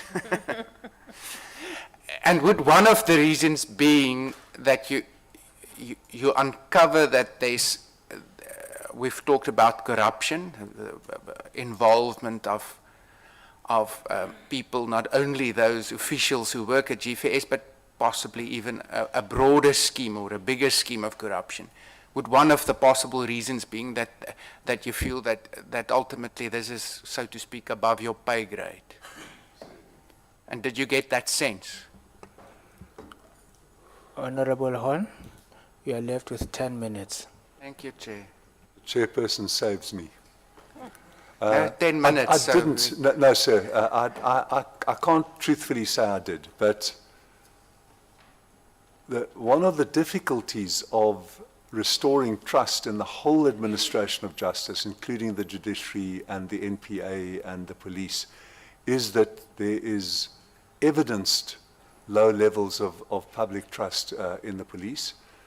It's a cliche that there are many police officers, and we met them. We have some of them here this morning who stood up earlier, who are doing a competent and courageous job, but there are many who are not. Thanks. Let me use that to touch base with you regarding the last aspect, and I don't want to prod obviously a sore point too much. I think my colleague did much to solicit from you the fact that quite possibly you should have brought the committee on board earlier. But however, I just want to go back to your report of the 30th of November.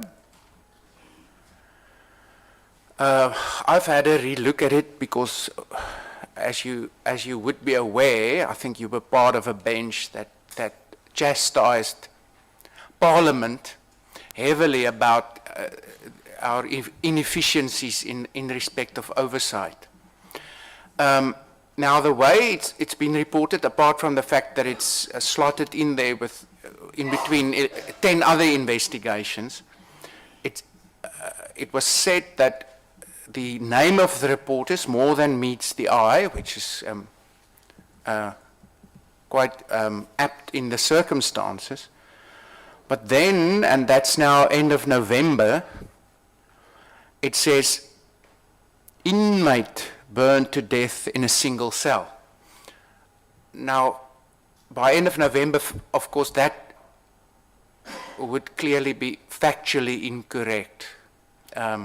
Was this a conscious decision or just an oversight? Well, you're offering me the way out. It certainly was an oversight, and it's sort of sogenaamd inmate. Maybe we should have put it in quotation marks. But your point, if I don't sound patronized, it's a good point, and it certainly wasn't conscious. We're going to stick to, definitely not, but it's a good point. Thank you. And then the last issue is this, and I mean it's now well documented, and I don't want to detract from it, that in this country, we're heavily dependent on investigative journalism to uncover improprieties, if I must use a euphemistic term. But given the fact that you're well aware of, and you just now referred to the lack of trust in other role players within the administration of justice value chain, given the fact that there's also a fairly low level of trust in this legislature and its ability to exercise effective oversight, do you think it was fair to the legislature for you to rather involve investigative journalists than the legislature as a first point of let's say, escalation within the system?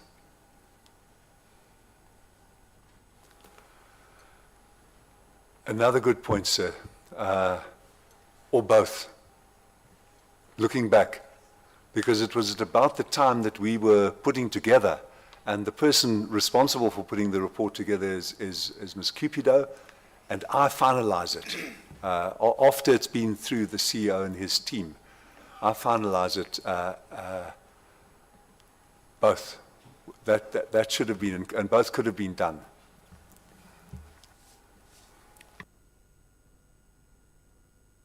Thank you very much, Honorable Juan. Members, can we take a comfort break for 10 minutes?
I think we can start.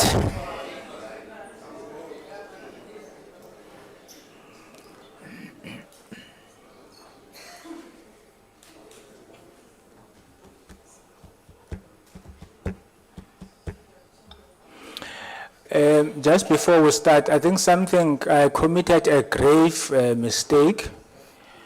I should have dealt with this issue yesterday. There are people that we did not thank who have made it possible that this meeting proceeds. That is the committee secretariat and the legal services and the secretary to parliament and the speaker. They worked through Good Friday, 24 hours. I think it's important that we should really say that without their hard work, we wouldn't be here from yesterday and today.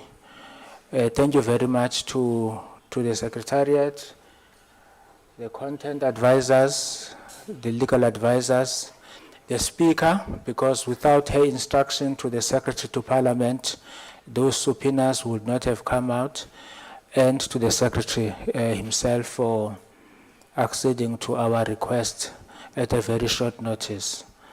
I think it's important on our side to express a word of gratitude to them.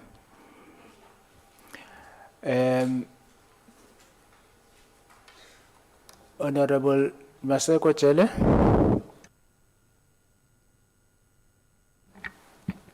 Thank you very much, Chairperson.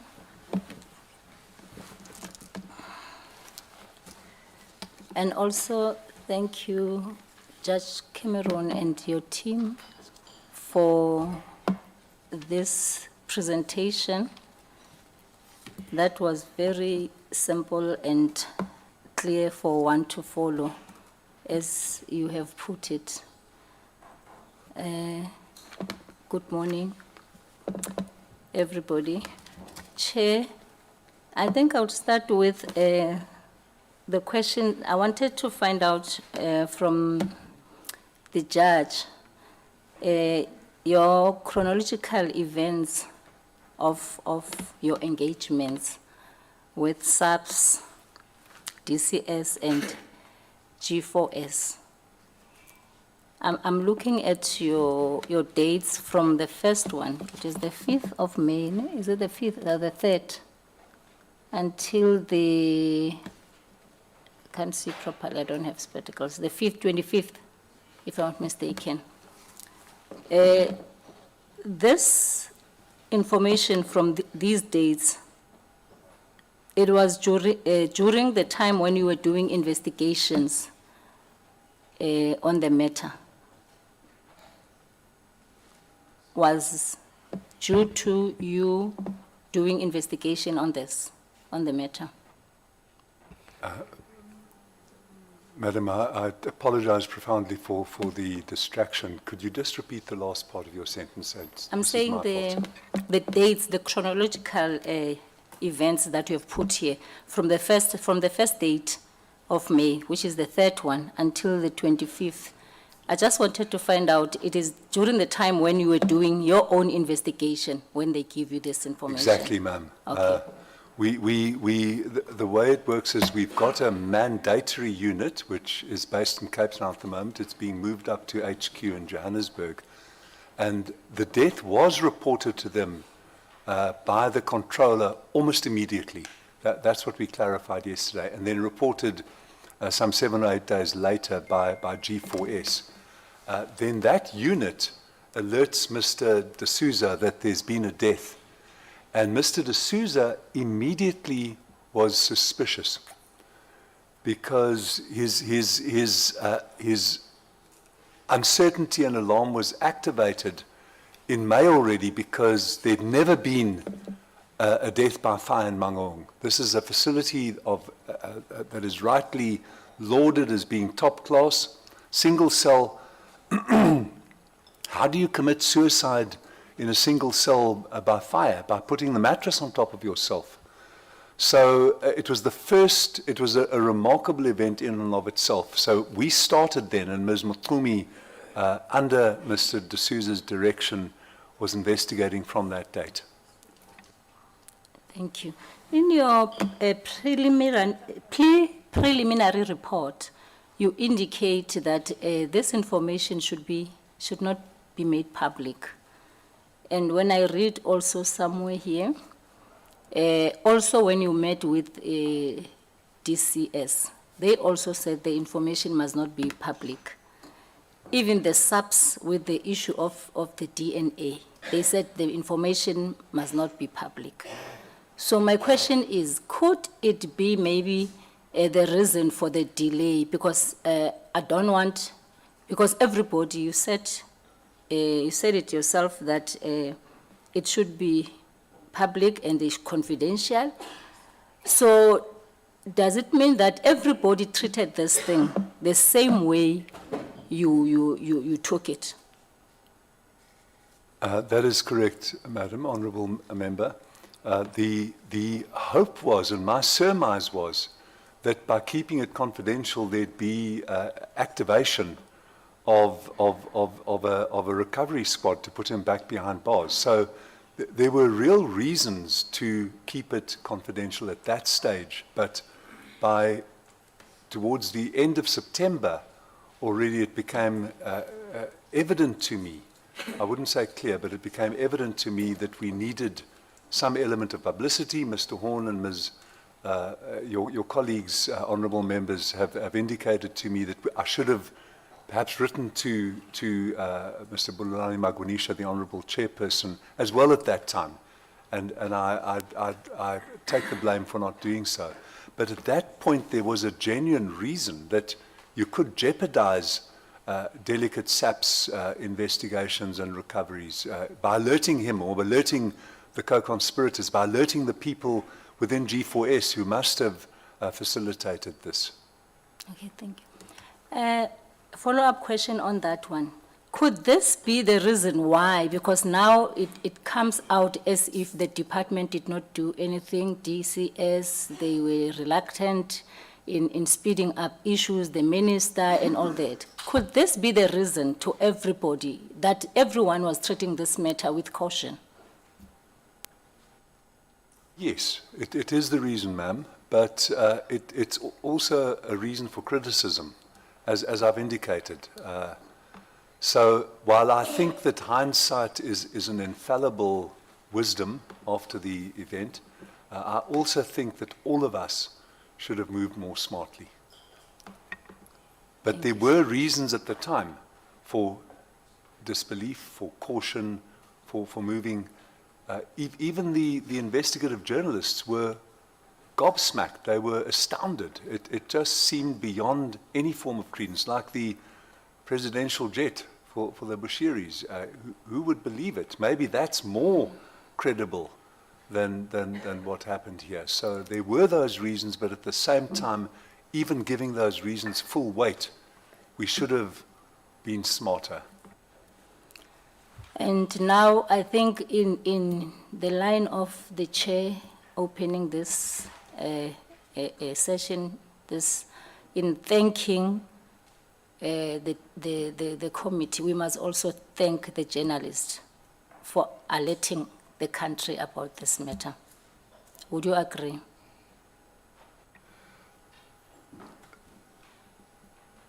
Very, very, very, very firmly and devoutly, I agree. Thank you. Okay. In your report, there is, when we were doing your investigation, there were groups of whistleblowers.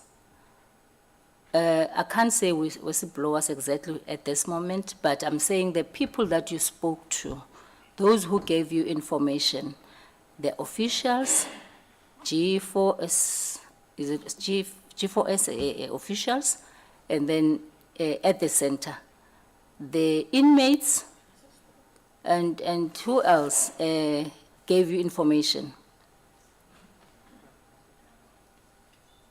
There was an official who has a pseudonym who wrote to the Deputy Minister a two-line message making sensational allegations without corroboration and without any references, without anything. And my respectful view is that if I get something like that in my inbox, it's very difficult to know what to do with it. It's like saying that, President Ramaphosa has landed on the moon. What do you do with it? You aren't given details.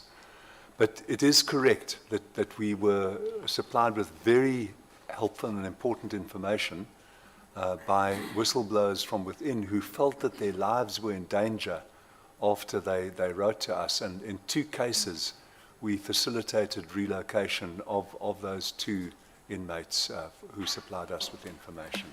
Okay, thank you. Could you say that if we can handle this issue of the whistleblowers in the center properly and give them that comfort that if you come forward and give us this information, you can get more information? Because I asked yesterday the gentleman, the G4S, about the whistleblowers.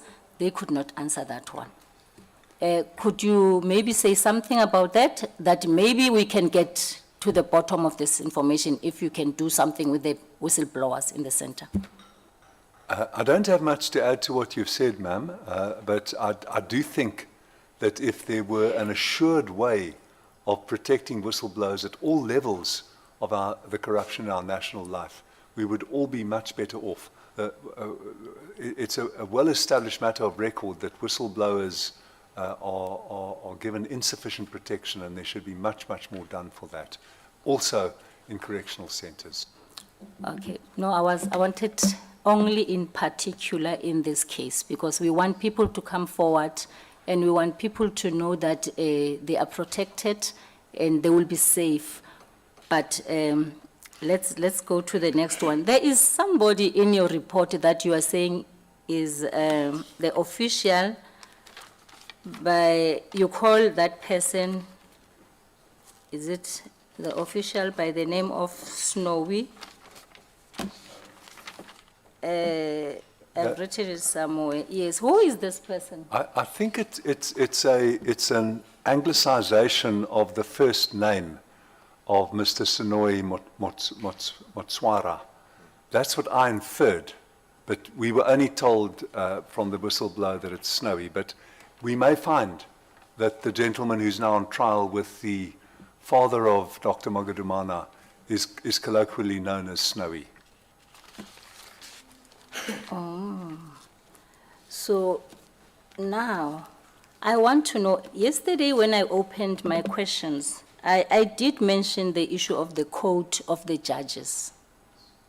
And from the report here, I did say that, yes, they gave us a very beautiful code and the good things that, how the building looks and all those things, but they don't tell us exactly what is it that they know inside. And in your report, you mentioned judges. Because the names came out yesterday about those judges, the one that Honorable Janji made a follow-up on. I want to know, because in this report, we still get these judges. Do we have information about their report on this matter? Because it seems as if there were 2 judges. Is it the same judges? Because from the names I got it was like the same judges.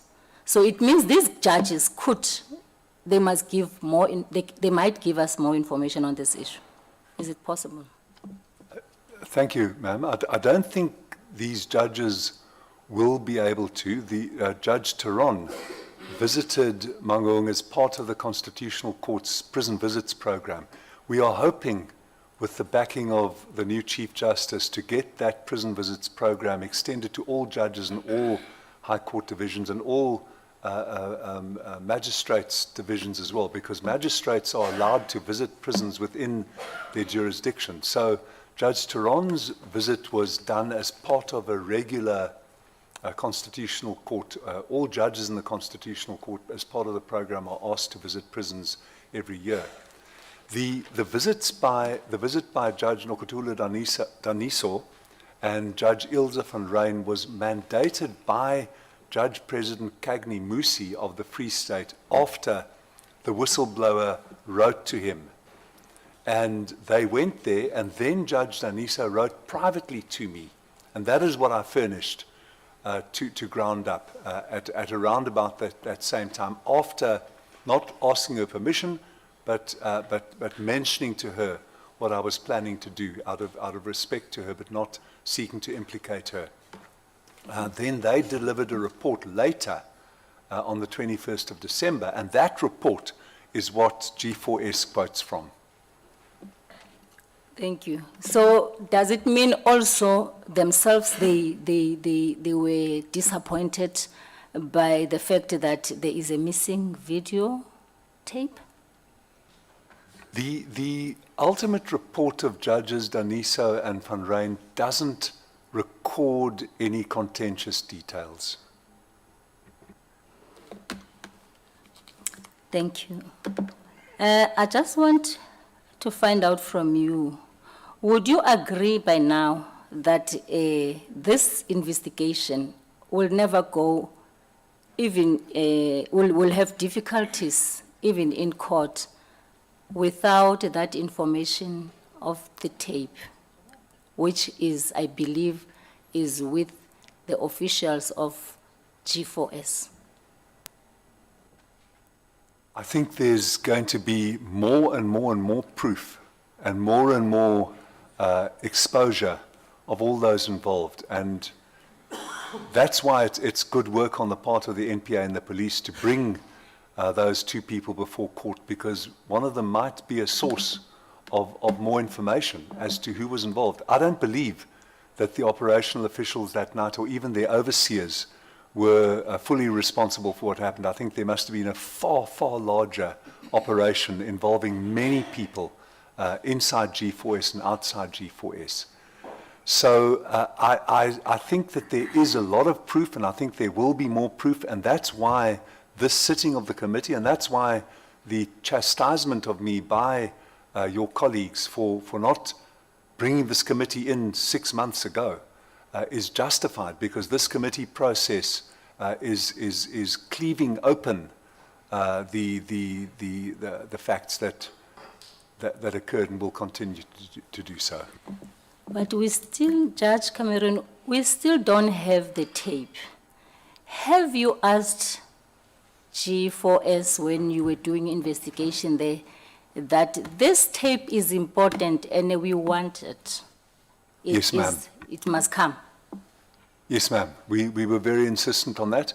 And because of the plug being pulled out, the crucial cameras were all off for 9 hours, 38 minutes, from 7:38 that evening until 4 the next morning. So it is ludicrous that you've got this system that works always except when you need it. So we immediately asked for the tape. I had an experience in the Constitutional Court during the Zuma presidency, something on which you and I have had an exchange here before, when my desktop was stolen under extremely suspicious circumstances from the Constitutional Court. I hope that those who stole it were hoping to find all sorts of strange things on it, because there was nothing, because of the way the court works. But that night too, the Constitutional Court has got this marvelous camera system with backup recordings, and this one isn't DVS tapes. This one is on hard drive discs. And miraculously, the only camera that wasn't working that night was the one covering my chambers. So I've had experience with this. I knew that when we got these first reports that that camera footage will be missing. And that's still the case now. The crucial camera footage is missing, but I'm confident that despite that, in answer to your question, there will be sufficient evidence to bring a large number of co-perpetrators to book. Thank you. Yes, I agree with you. There will be a lot of information coming in assisting this. But that portion, that part that is missing, is from the discussion here, it looks like it is key. I just want to find out, there is an allegation that the Mr. John, with the surname that I can't mention, maybe they will assist me as they assisted me yesterday, that before he left, he went to that room. And there is no record of him going to that room before he left, immediately before he left. So we don't have even that record that says he was there. My question would be, could it be possible that maybe he was going to give instruction that don't forget that within this time frame this should happen? It's a question. It is possible, ma'am, and I'm unable to assist further than to say it might have happened. Honorable Thank you. Chair, you are left with 10 minutes. Thank you, Chair. I just want to find out, would you agree that DCS trusted G4S and that trust was broken to a point that even today there is a litigation between the two parties? Could we say that the relationship it's no longer there? This marriage must just end. What is your view on that? I would say so.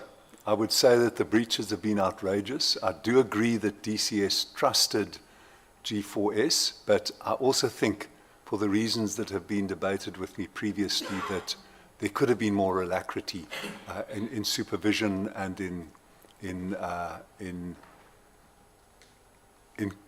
kicking the right portions of the anatomy from the DCS side.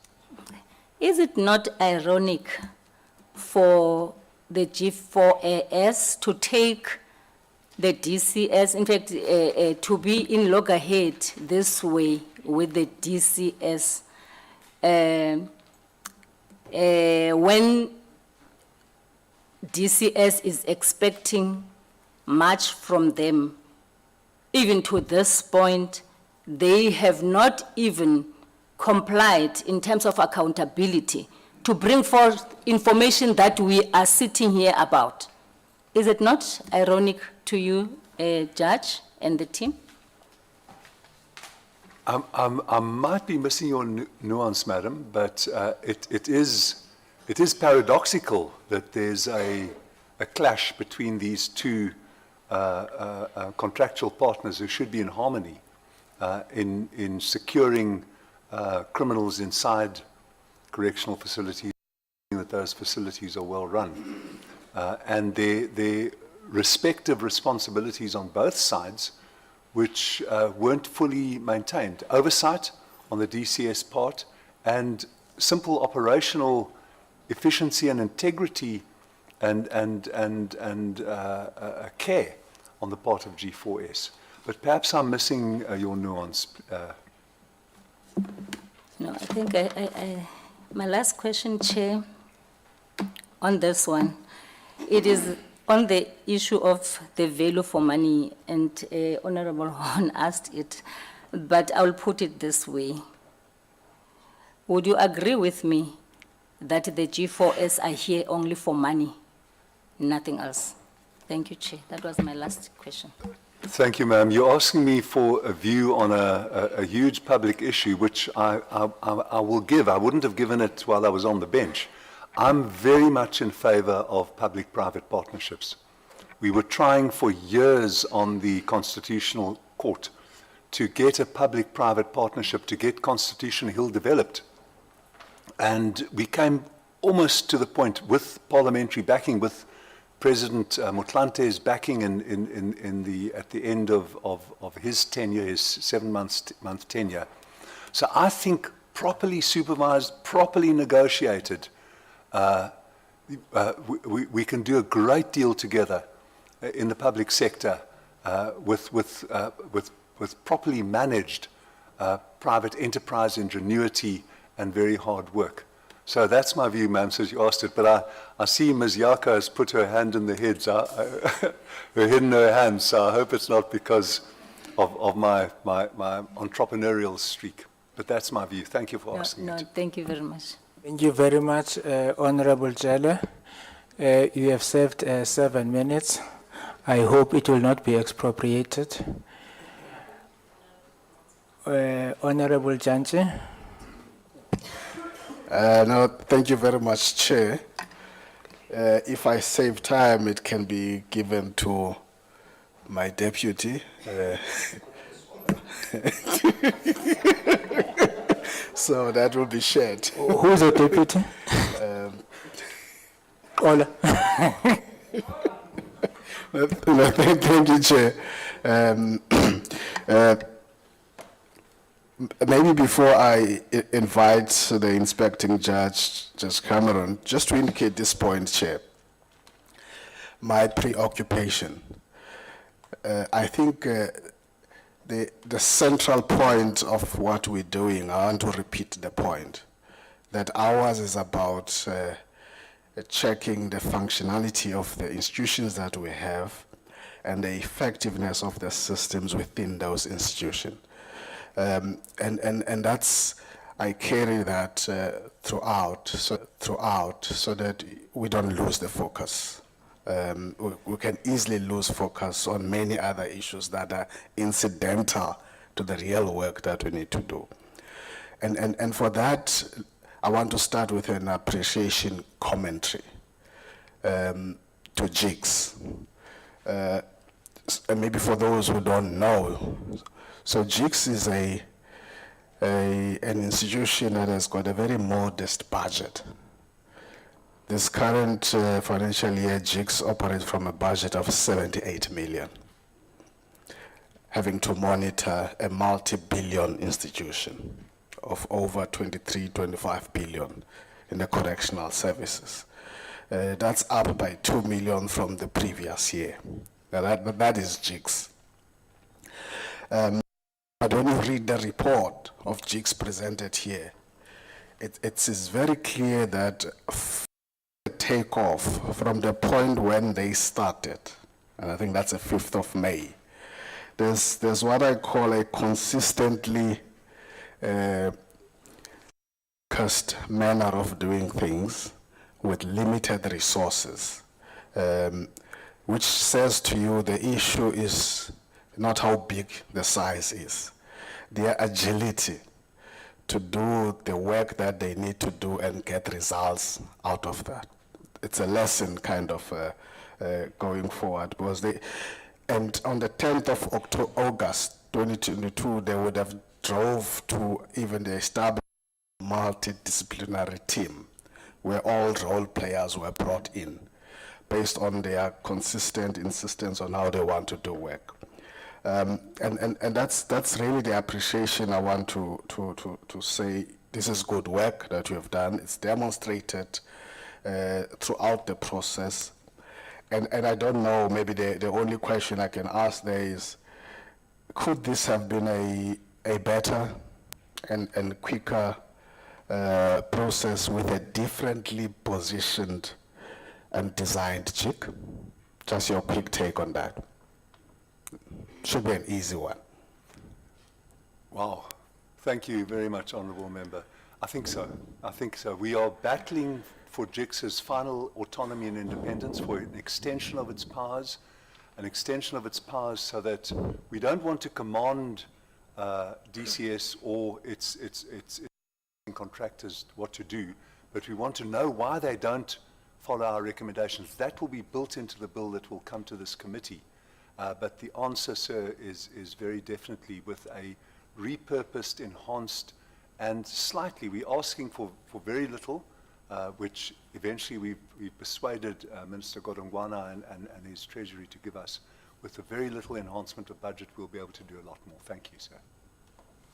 Okay. We will be here, walk that journey together. Maybe just a few quick pickups. I'm hoping that you'll be able to deal that if you can. Just the first quick point as part of your work. and I would have asked this visitor register here. Do you know when the last time the notorious doctor visited the prison, the correctional center? It was very shortly before the escape, if I'm right. Mr. Leonard D'Souza and Mr. Takadu will quickly pass the answer to me. I can pause for that so they can pass that answer.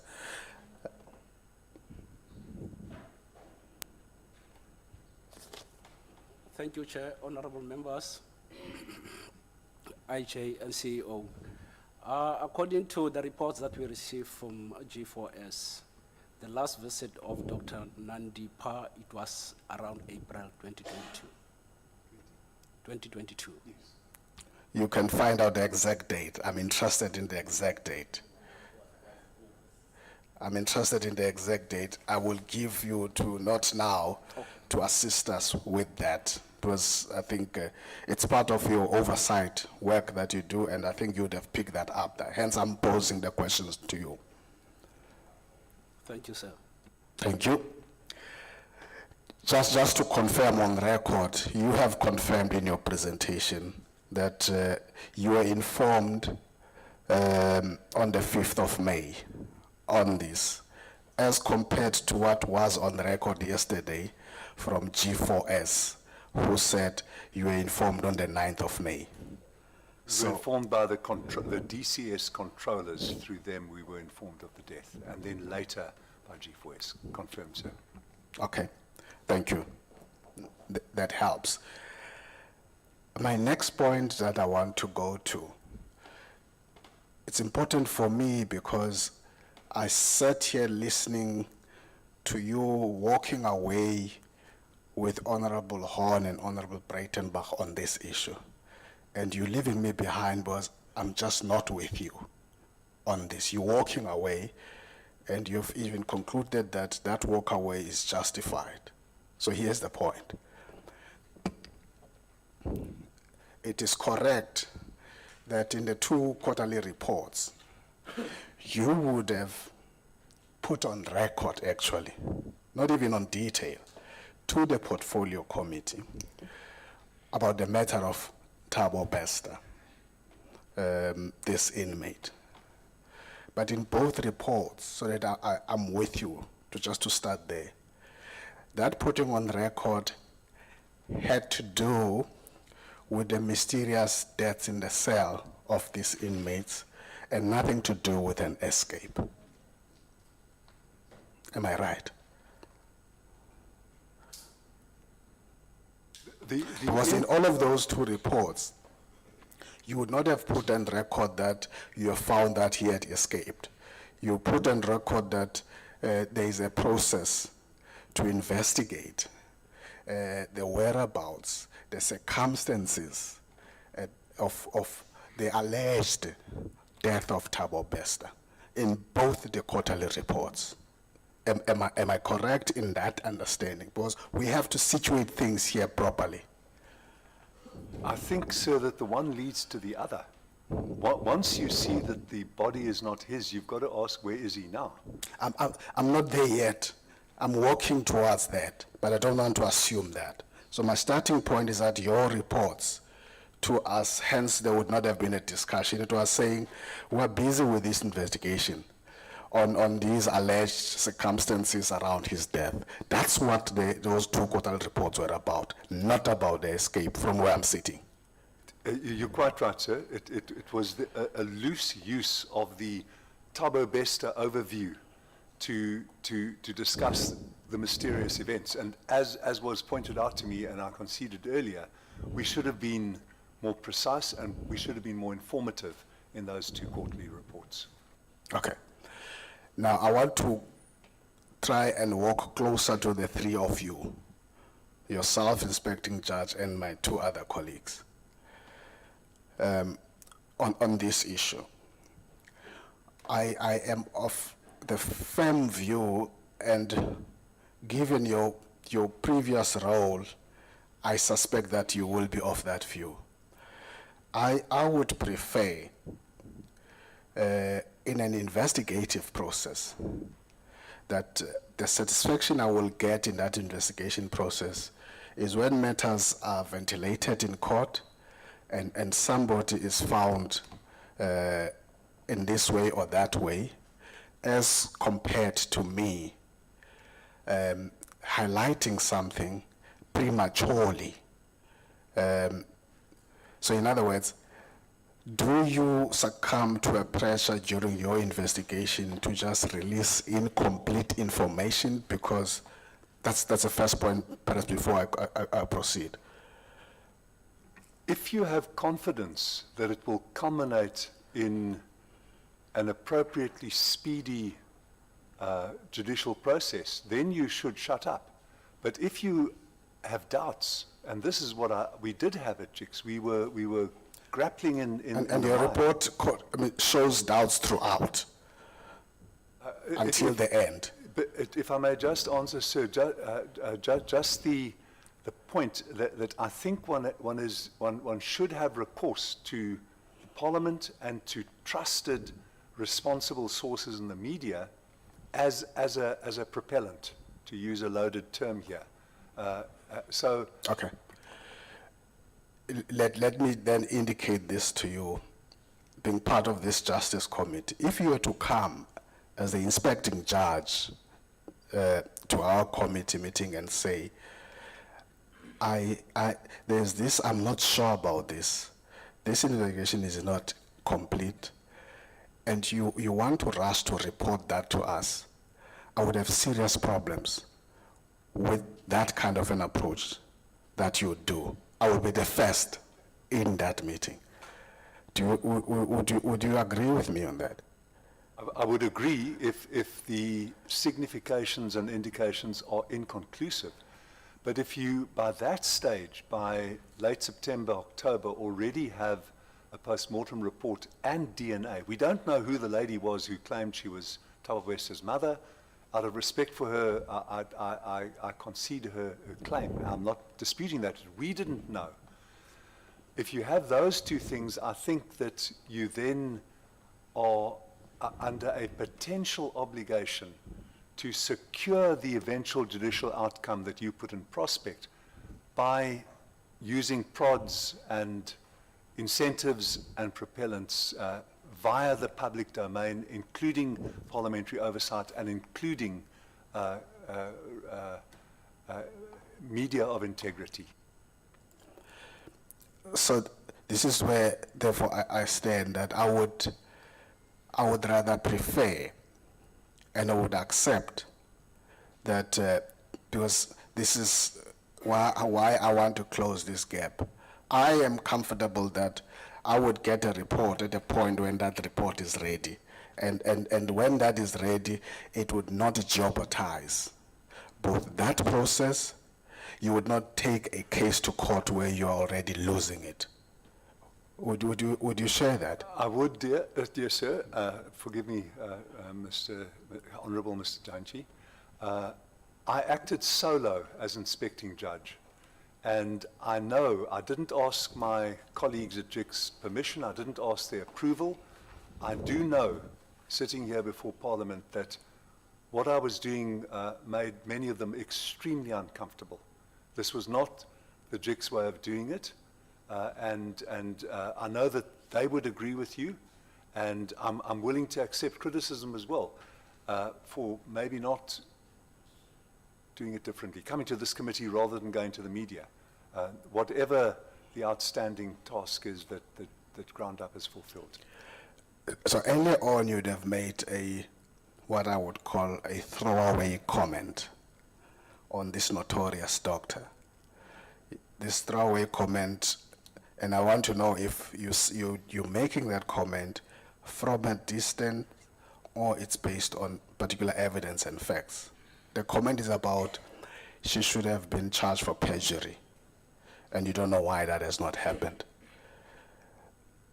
What is that based on? No, sir. The affidavit is crammed with falsehoods. Crammed with falsehoods about her relationship to him.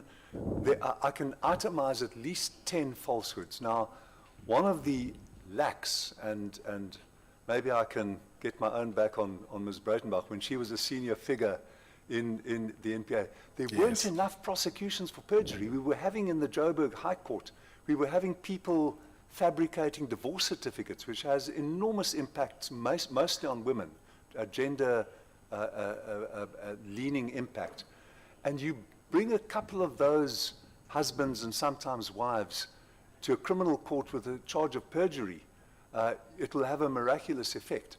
So I was only in that context, sir, saying that you could have gone after her even then. Okay. We will come to the subs. But just to conclude that point, both you and I are aware about society's allergy towards cases that are taken to court and they are kicked out, and people got out scot-free. Would you not give the benefit of the doubt to that service that perhaps it would not have come to that point because there would be other variables that it had to consider? And would you still stand by your comment on that? Perhaps it was a throwaway comment. I think the general point I was making, sir, was that there was already ground to ask SAPS, when are you going to go after this publicly prominent, glamorous doctor? Are you going to allow her to continue unscathed? The notorious doctor. Yes. You're calling her glamorous. That's good. Yes, That's okay. Glamorous. So there were grounds at least to ask SAPS that, and then they could have given you an answer. Okay. Maybe move to the next point, Chair. So that you just educate us in terms of how JICS operate. You can take away the Mangaung away from this example now. We might come back to it. So how do you approach the incident report? Sometimes it would include death of an inmate. So my interest here is, do you first get a heads up from DCS that on this day, few hours ago, we had this incident and there's a death of this inmate? And secondly, does that get followed up with a submitted report? So that we walk with you, we understand the road that JICS navigates in all of these processes. I get weekly reports, sir, and we have a monthly EXCO meeting where these are rehearsed in detail, the figures, the stats. All suicides and all deaths are brought to my attention quickly. There are appeal processes which don't work properly in the Correctional Services Act for people who are segregated and manacled. But all suicides and hunger strikes, I will be alerted immediately of a hunger strike somewhere in the Eastern Cape.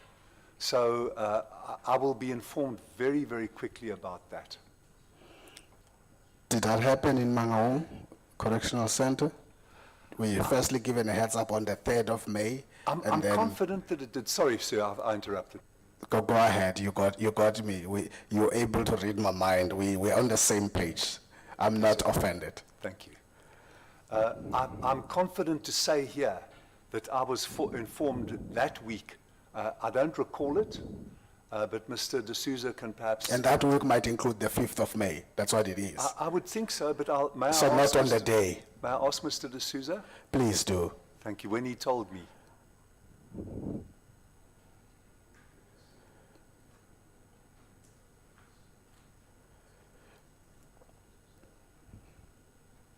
Mr. D'Souza's recollection is that he told me on the day that we received the report. Is that what you remember as well? Yeah. On the 5th of May. Okay. Thanks. I hope it's not a strik vraag. Nee, ek is klaar met daai vraag. So, guards off. Please just lower your guards. Don't have to be, don't pull them up. Thank you. The next point, just to demonstrate I've moved from that point. G4S, in their report yesterday, in their presentation, because it's important for me to deal with this narrative. Because the narrative they presented here was that this is an excellent center. What happened with Thabo Bester was an outlier. It was an exception. This is a narrative they're creating here. And they top that narrative with a commentary of a judge, and I'll come to that. How good that and positive that was, 2 judges, as well as JICS in terms of this. In the sense that in the top 7 correctional centers, JICS would have said they part of the best in that top 7. And I have no problem with that, because in the field that we operate in, where there are difficult issues every day, there is a need to lift up those that are doing well. But the point here is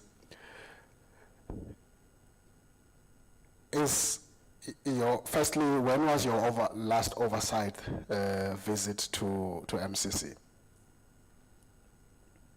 We were there before the 30th of April and all of that. At the end, yes, sir. At the end of June 2021.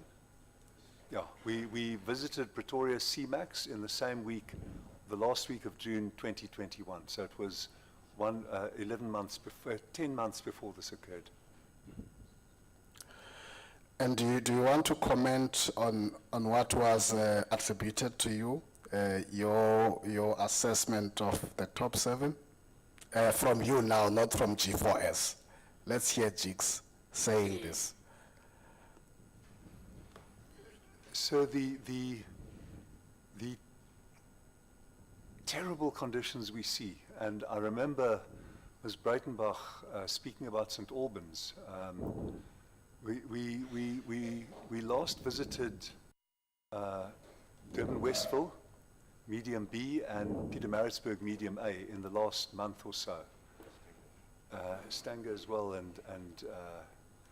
but none of the symptomatic horrors which we saw in Durban medium B, we saw a cell designed for between 19 and 31 people, which contained 81 people, and these are not remand detainees. We saw the flooding in, so I can go on and tell you the horrors that we often do see. None of these are present in Mangaung Max. From a structural point of view, it is a model prison. But what is the rot that your word yesterday, and I think it's an appropriate word, beneath that there is functionality which is rotten.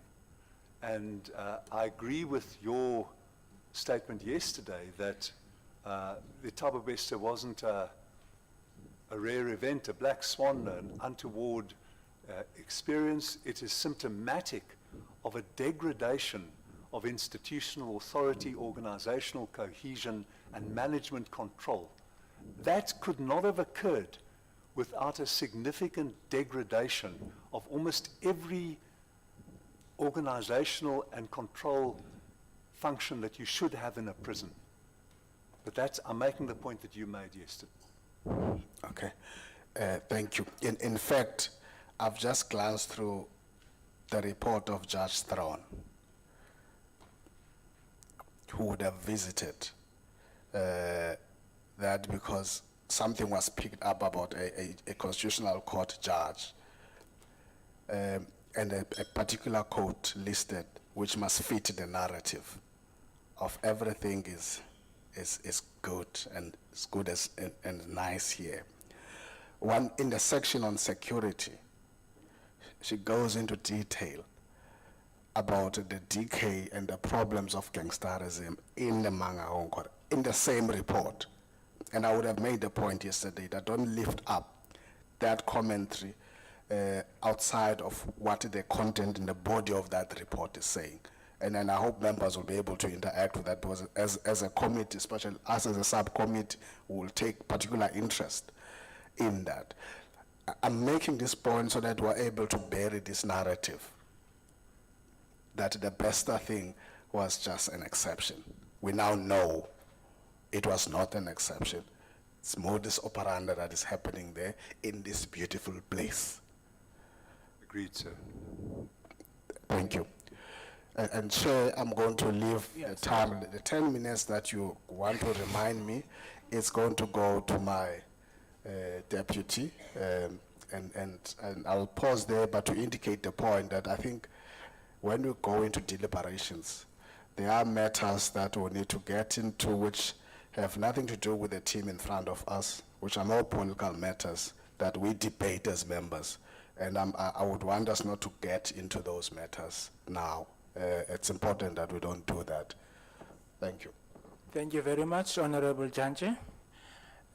Honorable Ramulubeng, Honorable Jele donated her 7 minutes to you. I hope I use it well, Chair. Because Honorable Janji has donated to the deputy.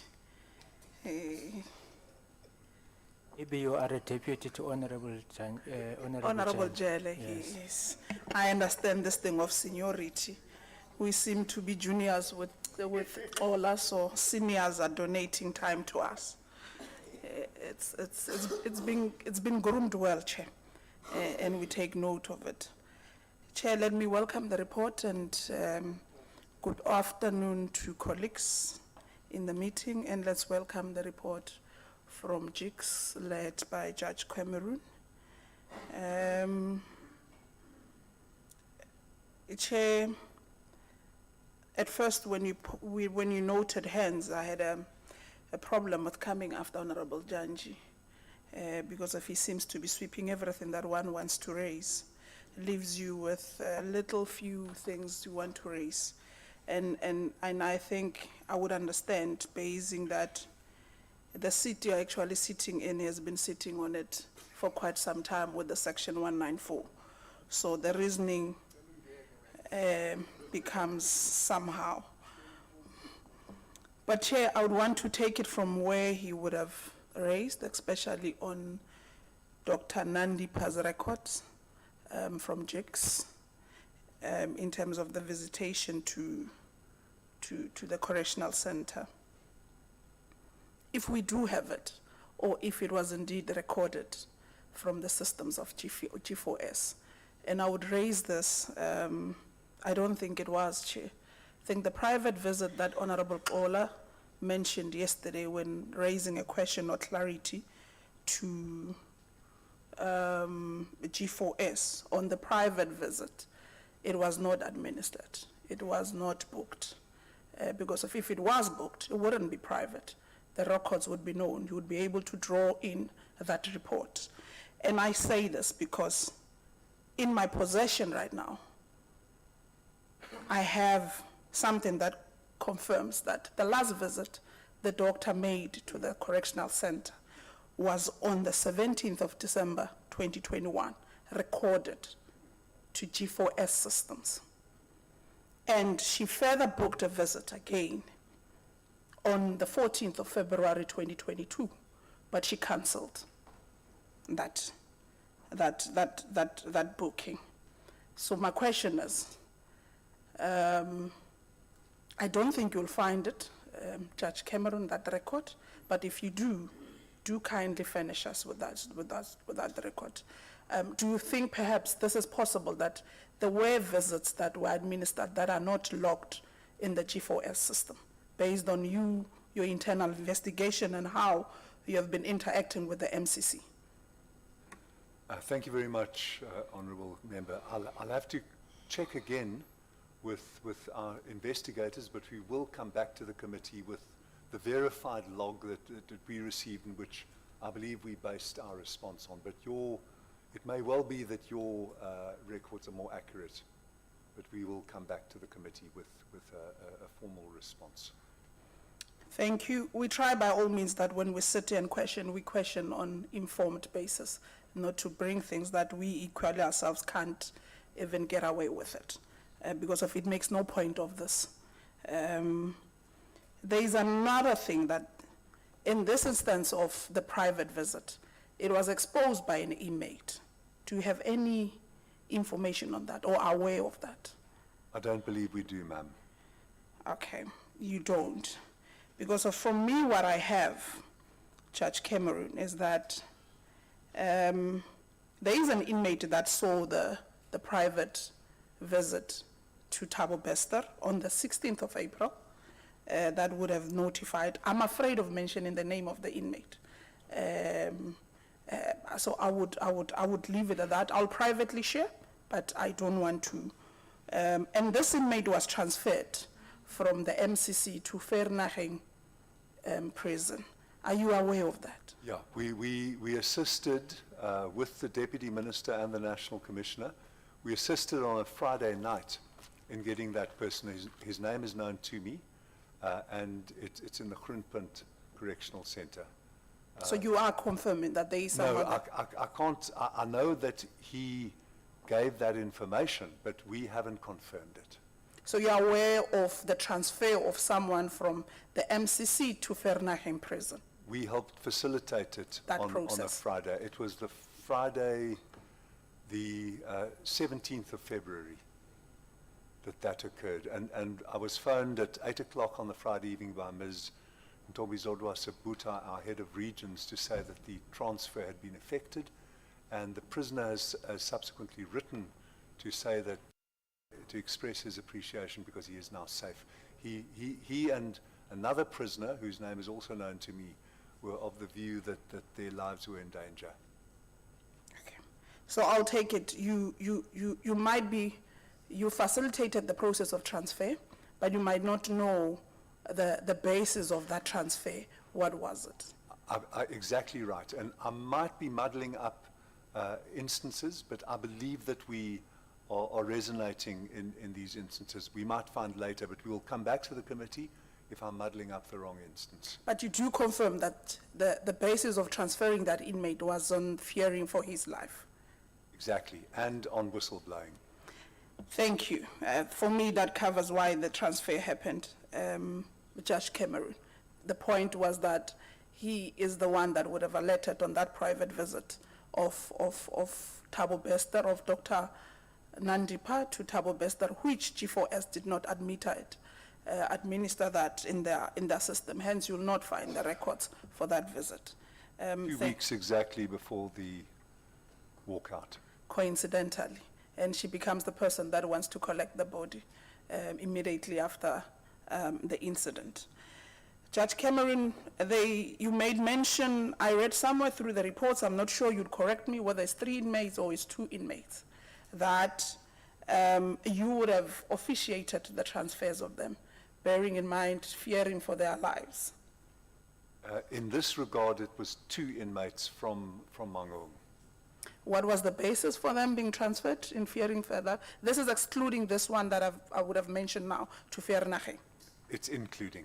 Okay, what was the reason for the other one? In both cases, the reason for the other one was also extensive whistleblowing allegations of an astonishing nature, after which the inmate told, it was also our investigator, Ms. Daneo Mutkumi, whom he told that he felt that he was in peril, because he actually gave names. He said, these are the 4 G4S employees who are doing this. And then he perceived that his life was in danger, and we helped him get out of there. Okay, With the assistance, sorry ma'am for interrupting, may I say, of the executive authorities and the National Commissioner. there is, amongst the letters or the inmates that would have wanted to alert authorities on what would have been perceived as a suicide to being a staged escape, and that has been led by inmates. There were claims from some inmates that they might have or would have witnessed the whole incident, and to such an extent that led to them being transferred because of they would have been feared for their lives. Are this part of the 2 that we have explained, or this is a separate process? I might be wrong, but I think that is the inmate who said that he was downstairs and able, through the post box view from his cell, to be able to see upstairs. and he gave an extensive report about how the fire was ex post facto. It occurred after the various goings on in the cell. Then there was a conflagration at a later time. We haven't fitted all of that in to the detailed timeline yet, and that's one of the reasons why a full report was quite intricate to provide. But I think it's the same inmate. Is the same one with the two that we've just spoken of right now? Yes, I think so. But I'm suddenly You're not I'm getting more conclusive with hesitant. it. Yes, I think so. So you're not sure? Yeah, but I'm moderately confident, but not entirely sure. You did your own investigations. You did have, based on your report, you did interview inmates and officials of the G4S or the MCC, and this was conducted on the 19th to the 21st of October. So I'm assuming when we raise this, you would be able to give a sense and a chronology of events of that. Bearing on those interviews of inmates, what was your findings? Or what is it that you found conclusive out of it? Our finding was very clearly that there was skullduggery occurring in and around that cell, that there was skullduggery preceding it in the way that Bester was placed in that cell at late notice. There was skullduggery preceding the fire and after the fire, and the discharge, for example, of the fire extinguisher, all of that was extremely suspicious. So those were our conclusions, that there was markedly, demonstrably untoward incidents preceding, during, and after the alleged suicide of Thabo Bester. In one of the interviews with the inmates, or when you were interviewing inmates, especially those who were at that Broadway, can you confirm the claims that says inmates were forced to come in and clean the scene immediately after the fire broke, and there was hot water used in cleaning up? I think SAPS would in detail tell us if the tampering of evidence in terms of the scene would have occurred, but I want from your side, when you interviewed inmates, did some of the inmates make mention of that? Because there are claims that says they were called to clean up that scene and used hot water to, and that would have led to some of them fearing for their lives from officials of G4S. Are you able to confirm if that would have happened? With the permission of the chair, I'd like to defer to Mr. Takadu. I believe the answer is yes, but I'd ask him to answer if I may. Thank you, IJ. Honorable members, yes, there are evidence from inmates that the inmates were used to clean cell 35 with hot water before SAPS arrived. How many inmates were there? It's only one inmate statement that is confirming that. And where is the inmate right now? Is he still detained in MCC or is transferred somewhere else? Still detained at MCC. So we haven't found out that officials would have tried to brutalize him, since there are some inmates that would have indicated that they are being threatened by officials for coming forth with information with regards to that said inmate. No, ma'am. You're not sure? I'm not sure. We don't have information indicating that, and that the particular source is still in Mangaung. And that information will be included in the finalized version of the report. There is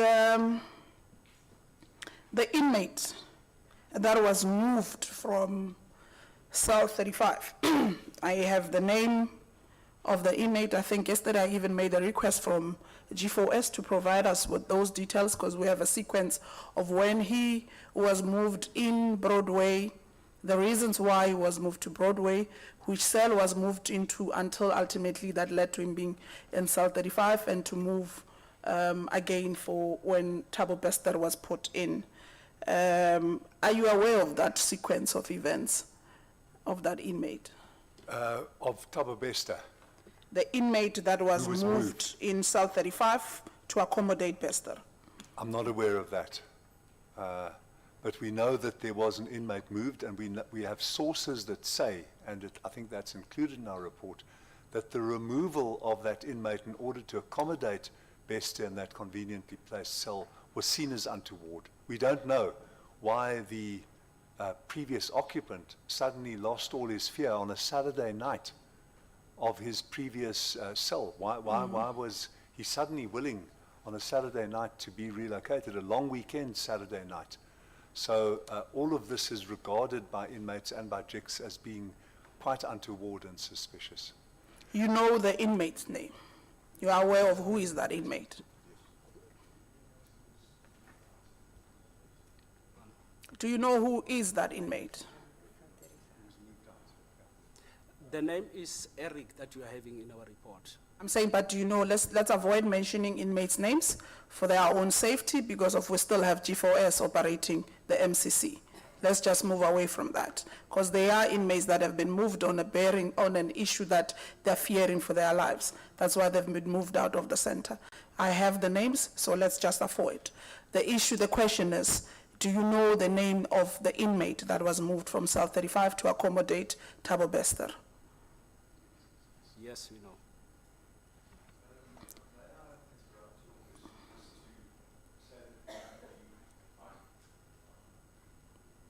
With your permission, ma'am, may I ask just to interrupt? Our records show that Dr. Magudumana, her last recorded visit was on the 17th of December 2021. She had an appointment to visit on the 14th, Valentine's Day, of February last year, 2022, and that visit was allegedly cancelled. That's what I said. That's what I've raised. I'm with apologies, just correcting what information I passed on earlier. Thank you for confirming that with the information I have is quite correct. I'm not equally misled.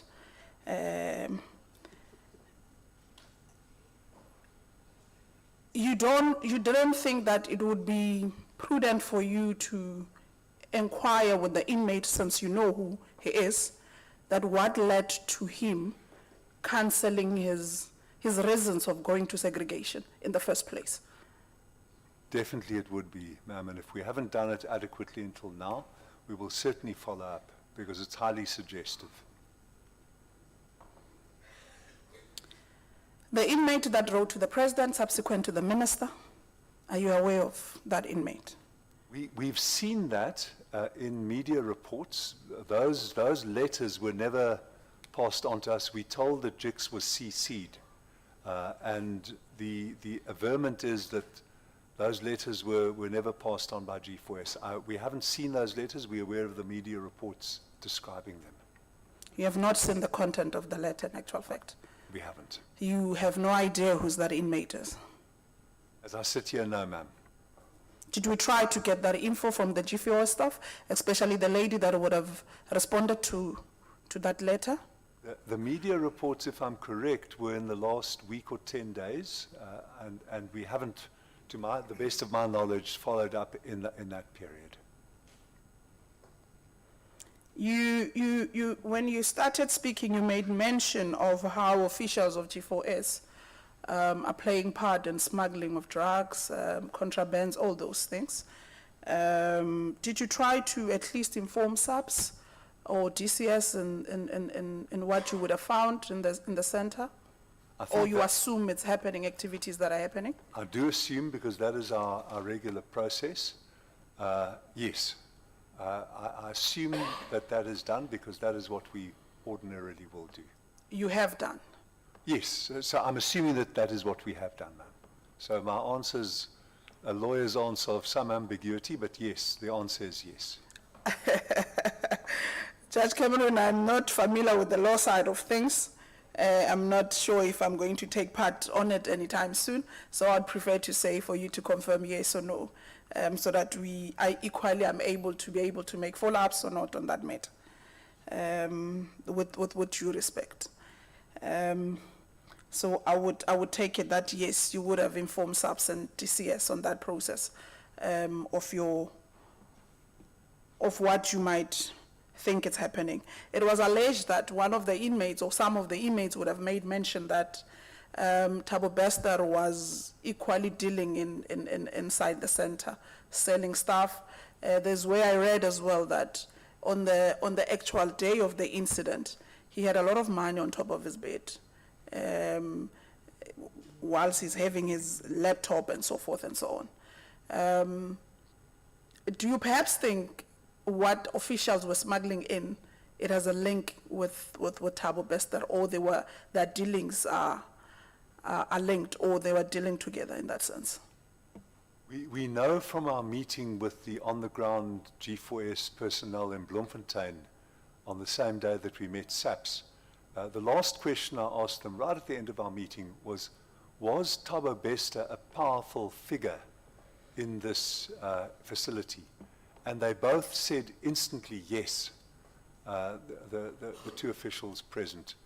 And the one official afterwards indicated to us that Thabo Bester had made enormous amounts of money while inside. And that's why I think that the question put to G4S yesterday about the video appearance at the Sandton Convention Center in 2018 was so significant, because he was continuing, and that's why Ms. Breitenbach's anxieties are so pertinent, because he was carrying on his fraudulent activities from within the center and making, as you've indicated, ma'am, a huge amount of money. That certainly was signaled to us by the two G4S officials that we quizzed in early February this year. Thank you. You would have made mention when we started that Thabo Bester has been tried to be moved 3 times and so forth into segregations and so forth and so on. When you realize that there is a lot of movement around this particular inmate, didn't that trigger you to investigate or just pay attention to this said inmate? A worrying fact in that instance. This we discovered only after the walkout, stroke escape. But before that event, we have to leave operational details to the personnel. So intrinsically, a set of movements won't necessarily be suspicious or trigger suspicion. Judge Cameron, in your interaction with the executive authority, whether it's the minister or the deputy minister in this instance, did you give an assurance that with absolute certainty this is an escape, or you would have preempted not sure in that instance, so that at least we leave here knowing that both the minister and the deputy minister would have known by this and decided to turn a blind eye or not? I don't think they turned a blind eye, if you would ask me from my inference. But I also couched both my telephone conversation with Minister Lamola and my letter to him of 26th of October, again in lawyerly language. I said to him, though, this is seems beyond belief. Indications point to the conclusion that. So that's the way I put it. I didn't say we know, and it is certain that, because who knows whether some of what is put before us might itself be bogus. We have the difficulty in JICS, and we have it even in Mangaung, that prisoners, and it's not surprising except to a very naive person, prisoners don't always tell us the truth. So we have a lot of complaints. Most of the complaints are justified because prison is an awful experience. Deputy Chief Justice Dikgang Moseneke used to tell us that in the Constitutional Court. But nevertheless, we have the difficulty that we don't always know what is being told to us as truth. So that's why I say to Minister Lamola, this seems crazy, but this is what we think might have or must have happened. And that's the way I come. So you would have poised it, not being certain. It was just a thinking at that. It's not informed by the investigation that would have came before you. It's a thinking on the basis of your preliminary report would suggest that there's something fishy on this. Exactly, but based on the facts available to us in October, which now seem rock hard facts, but at the time we were shaking our heads. Was this discussions, or what you have reiterated now, was this written on the 26th when you wrote the letter, or was this still the telephonic discussion that you would have had? I repeated very much, either before or after the letter, I don't remember when, but what I said in paragraph 3 of my letter, and I'm indebted to my CEO for saying that, I said, Dear Minister, we're still investigating, SABS is also involved. JICS has been deeply concerned by a seemingly highly untoward incident at Mangaung. Even at this stage, there are indications, despite the ongoing investigations, that with the collusion of G4S employees and others, a fire was staged in the single cell of Thabo, the notoriously named Facebook rapist, and a corpse was smuggled into the cell with the objective of faking his death and facilitating his escape. This is on the 26th of October. And then sorry ma'am, may I just, forgive me, may I just read the next sentence? Much of this appears to exceed probability or even credence. Further investigation is proceeding, and we are in the receipt of inquiries from the media. I'm sorry for interrupting you, ma'am. This was based on the preliminary report, the letter. Yes. And then you would have concluded the investigation. When did you send a final report? The final report has not yet come out, but we finalized the preliminary report. May I just ask Mr. Takadu? We're busy finalizing it, ma'am. When did we send out the provisional report? Okay, I guess we do not have the final report. Thank you, We're ma'am. still working on the preliminary report. The segregation process of inmates being moved, or what becomes the role of JICS? Do you get reported on the process before an allocation of a cell gets to be given to an inmate, or do you get reported after that process has been done? We have to be notified when it's been done, so it is reported to us. May I say, ma'am, that the whole mandatory reporting system is very insufficient. I almost said lamentable. It's DCS has been trying to improve it through the e-corrections online system. There is an appeal available for manacling and for segregation. And please may I add an important footnote. The Correctional Services Act, when it was enacted in 1998, made provision for solitary confinement. That was taken out of the 2004 amendments. There were a whole series of amendments in 2004. Instead, there was a limited form of segregation permitted. We have concluded that at Pretoria CMAX and at Ebongweni, there is in fact solitary confinement happening. We sent our report to this committee, and we hope that this committee would release it to the media. I don't believe that has happened yet. Judge Cameron, you are walking away with me, and I don't want you to walk away with me. My apologies. I want to stay where I am, which is the MCC, G4S. I can see you what you do, you know about it. but I want us to focus on the MCC issue. Do you get reported on inmates being taken to segregation when the process unfolds or after the process has unfolded? That's what I want to know.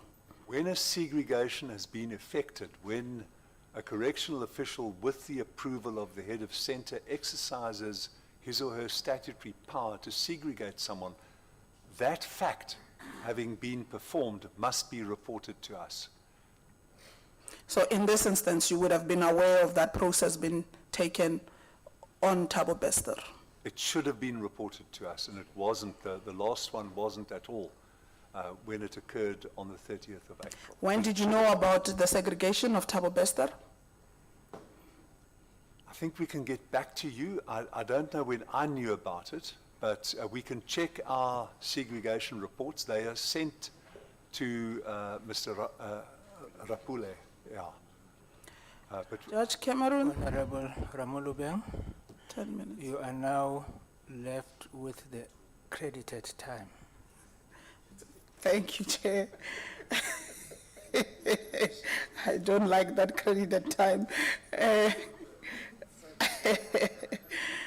Justice Cameron, in your response to Honorable Glennis Breitenberg, you mentioned that you shared the information with Grown Up that you would have received. How did you guard against the possibility of this jeopardizing any SAPS criminal investigation, since you knew that the process is underway, especially being conducted by SAPS? it's a very fair question, if I may say so. I didn't guarantee it. I relied on my belief in the utter integrity of the editor, whom I've known for a long time, for 23 or 24 years, since he was the treasurer of the Treatment Action Campaign and played a significant part there. So I trust his integrity greatly. The second thing, ma'am, to answer your question, is that I supplied Ground Up only with publicly accessible information. So after Judge Danisa had gone and written to me her findings, she wrote privately to me. She later lodged the report, which is now timeline. I believe the findings that you would have shared with Ground Up, yes, you would have shared with SAPS.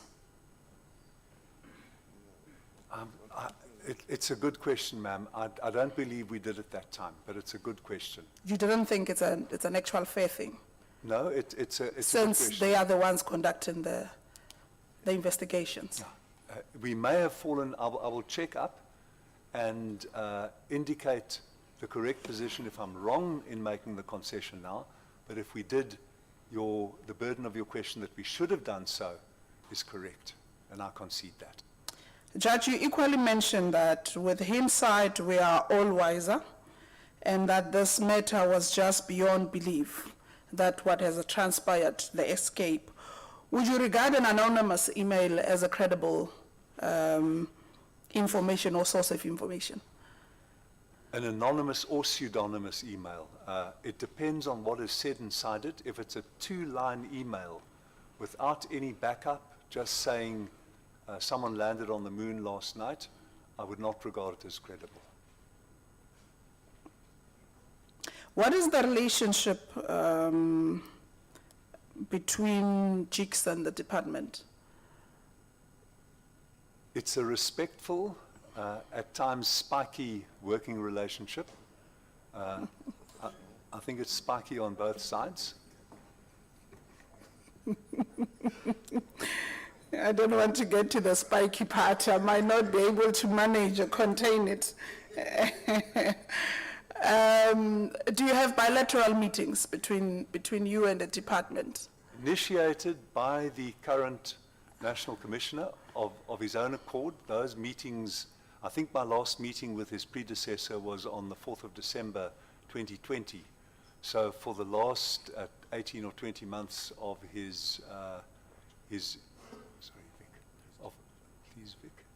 of his tenure, I didn't meet with him. But soon after taking over, first as acting NC and then as appointed National Commissioner, the current National Commissioner said, we've got to get these quarterly meetings over, so all credit to him. How often do you sit with this current National Commissioner?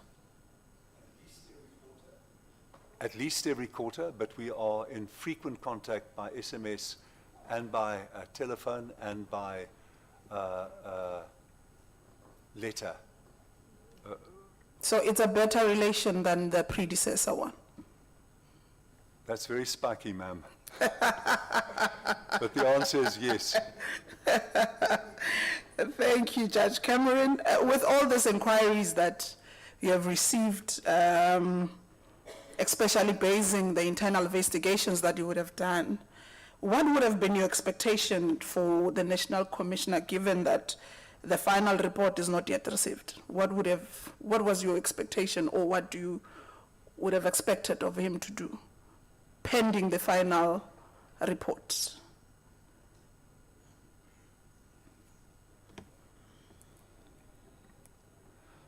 I would have wanted him, also with the virtue of hindsight, to have kicked butt more quickly.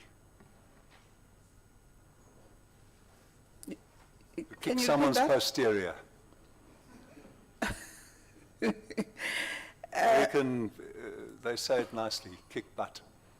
Okay. That's the spiky part. Chair, I think I would have rested or exhausted my questions. Thank you so much, and I hope all the outstanding information that one would have requested, they would then come forth so that they equally assist us in this process. Thank you so much, Chair. Thank you very much, Honorable Ramulubeng. Honorable Yako.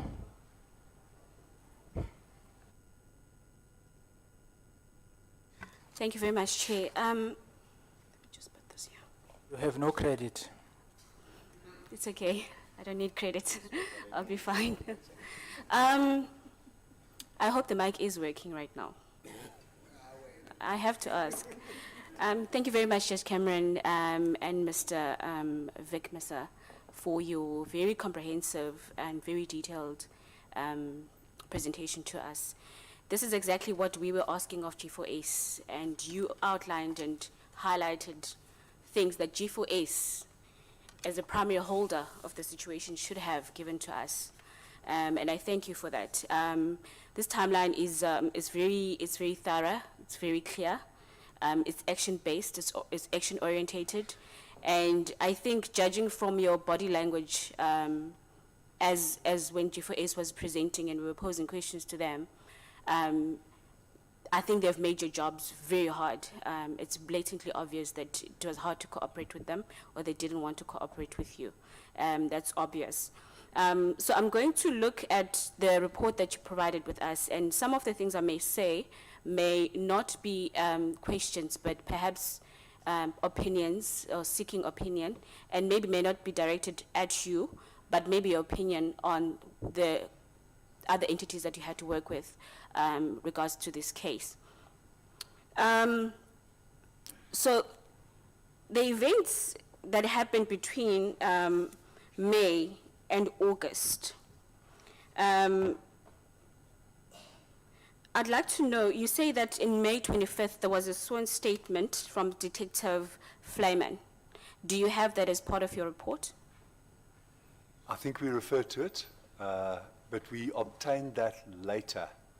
We obtained that later, if I'm correct, when we met the SAPS in Bloemfontein.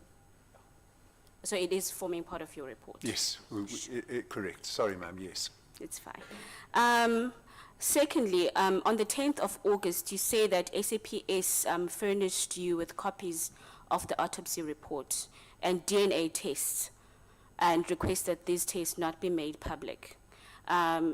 Was G4S a part of this consultation?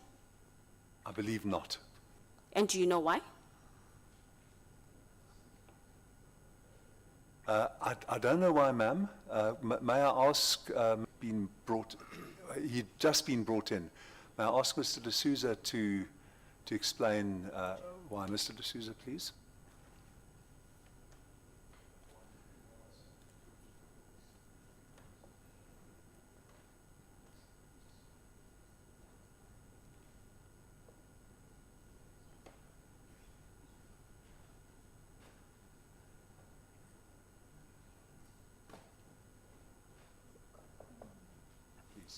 Honorable Chair, I'll answer the question. Sure. Thank you so much. I think at that stage, Madam Sumi was actually the lead investigator. She was dealing with it at Bloemfontein at the local level. And Mr. Thabo was only brought in at a later stage from the 15th of August, some 5 days later. So at that point in time, your question was very clear whether G4S was part of that a meeting that was held, and they were not. Okay. That's fine. On the 15th of August, you say there's more meetings between JICS, SAPS, DCS, and G4S. And what is interesting to me is that G4S nowhere mentions it in their report. There's no 15th of August in your timeline. There's nothing. You talk about May and nothing about the 15th of August on your report. And it's interesting to me why that is. Did you ask why and who is responsible for the missing video footage on that day? Definitely. It was a source of, it sounds self-righteous, but disgust and outrage on our part. Why? Why do you have all of this if the only time you needed it, it isn't there? So we definitely asked after that. And just for clarity, the missing video footage, you're talking about the time when it was switched off to the time when it was switched back on. 9 hours and 30 plus minutes. Was is it Integriton part of that delegation that you met with? No, we weren't aware of Integriton until much later. So G4S never divulged that they had consulted with Integriton at the time? Sorry, ma'am? So G4S never told you that they consulted with Integriton at the time? I think we did know no, we were told by G4S. We were definitely told by G4S that this was subcontracted. On your report, you also speak to the regional commissioner, Subashini Mutli. And for me, I don't want to pose it to them now. I think I would just like your opinion. And I think you alluded to the fact that perhaps it was more of a hierarchical issue for her to come to the party. But do you normally find that that is the course of action when you approach an area commissioner and they don't respond in a positive light, or they are reluctant to meet you halfway? It's another spikiness, ma'am, because we have complex relations between the National Commissioner and, in this case, his regional commissioners. The KwaZulu-Natal Regional Commissioner is a conspicuous case in point. So I'm not aware of what, I think some regional commissioners are better able to cooperate hierarchically. I should just add that Regional Commissioner Moodley says that she did not go white in that meeting. Okay. Okay, I don't know what that means. On the 4th of November last year. Oh, okay, that's fine. Judge, there's on the 21st of October, Judge Daniso says that the head of the prison was confirmed that the postmortem led to SAPS docket being changed to murder. And it seems to me there's so many red flags to this, and G4S had no willingness to cooperate with you. And it feels like there's some sort of heist that G4S was taking us on, and it seemed to not want to admit, because nowhere also is this part of their report. And when they were compiling this report, did they confer with you? No, they didn't confer with us, but I agree with the preparatory statement that you made. Yeah. Again, DCS on the 18th does not hand over the report, but says the investigation is at an advanced stage and reports difficulty in obtaining information from G4S. Did you take this as normal? Did you take this at face value? Is DCS not obliged to have a report from G4S as part of their partnership? We took that view. Our way of working is that we wait for DCS's report. And in this case, we'd have to wait for both G4S and for DCS's report. That's one of the reasons why we took so long. We were waiting. Did you ask G4S directly? Yes, repeatedly. And what did they say? They said it's not ready, or they'll make it available to us, and then there was some delay. And we did, after the meeting with Mr. Renzo Smith, we wanted it in advance of the meeting, and we didn't get it. But we got their preliminary report afterwards, which was not of informative value to us. And you've got proof of this back and forth between you and G4S Yes. and their lack of cooperation for It's you? all, thank you, ma'am, it's in the correspondence. And then you write to the minister, and I've just listened to your letter that you wrote to him. Have you ever had any instances where you write concerns to the minister? And what normally happens when you raise a concern that is of matter to you, to the minister within your relationship? How do they respond? Do they say to you, we acknowledge receipt? Has there ever been lack of action? Is this a normalcy that you don't get any response from them? We are in a lobbying relationship with the minister. His staff is very accessible to us, Mr. Sorella, Ms. Mobu, Mr. Piri, and other members of his office. The minister has, heaven knows, he doesn't need me to say it, he has enormous responsibility. So I'm lobbying him right now about lifers, and I don't want to do what Ms. Ramolubeng rightly accused me of taking you down a different road. But the lifers issue is crucial to JICS. So I buttonholed him yesterday morning, and I've been buttonholing Ms. Mobu. So the Thabo Bester was one of a number of issues that we were trying to crowd onto his table. And what intervention were you seeking from him immediately in his capacity at that time? Also kicking butt. And he did not kick butt? I don't know. I think he did. I don't know. When did he kick butt? Because it seems to me that nothing happened after this. I can't say that, and I'm not trying to protect the minister. If I had better information, I know that he was concerned because he was responsive to me in the telephone call. But what he did or what his staff did, I know his staff are also very concerned about correctional issues. But it's a big portfolio, and of course you were entirely unaware because you were in an opposition party of what was happening in December. So there were a range of claims, I think we were one. I think you've been too kind, Judge. I think you're being too kind to the minister. Maybe so, ma'am. Yeah, because now you're adding other issues that we all have to go through in this line of politics. So I don't think that, for me, is reason enough for him not to respond to you. Again, G4S does not.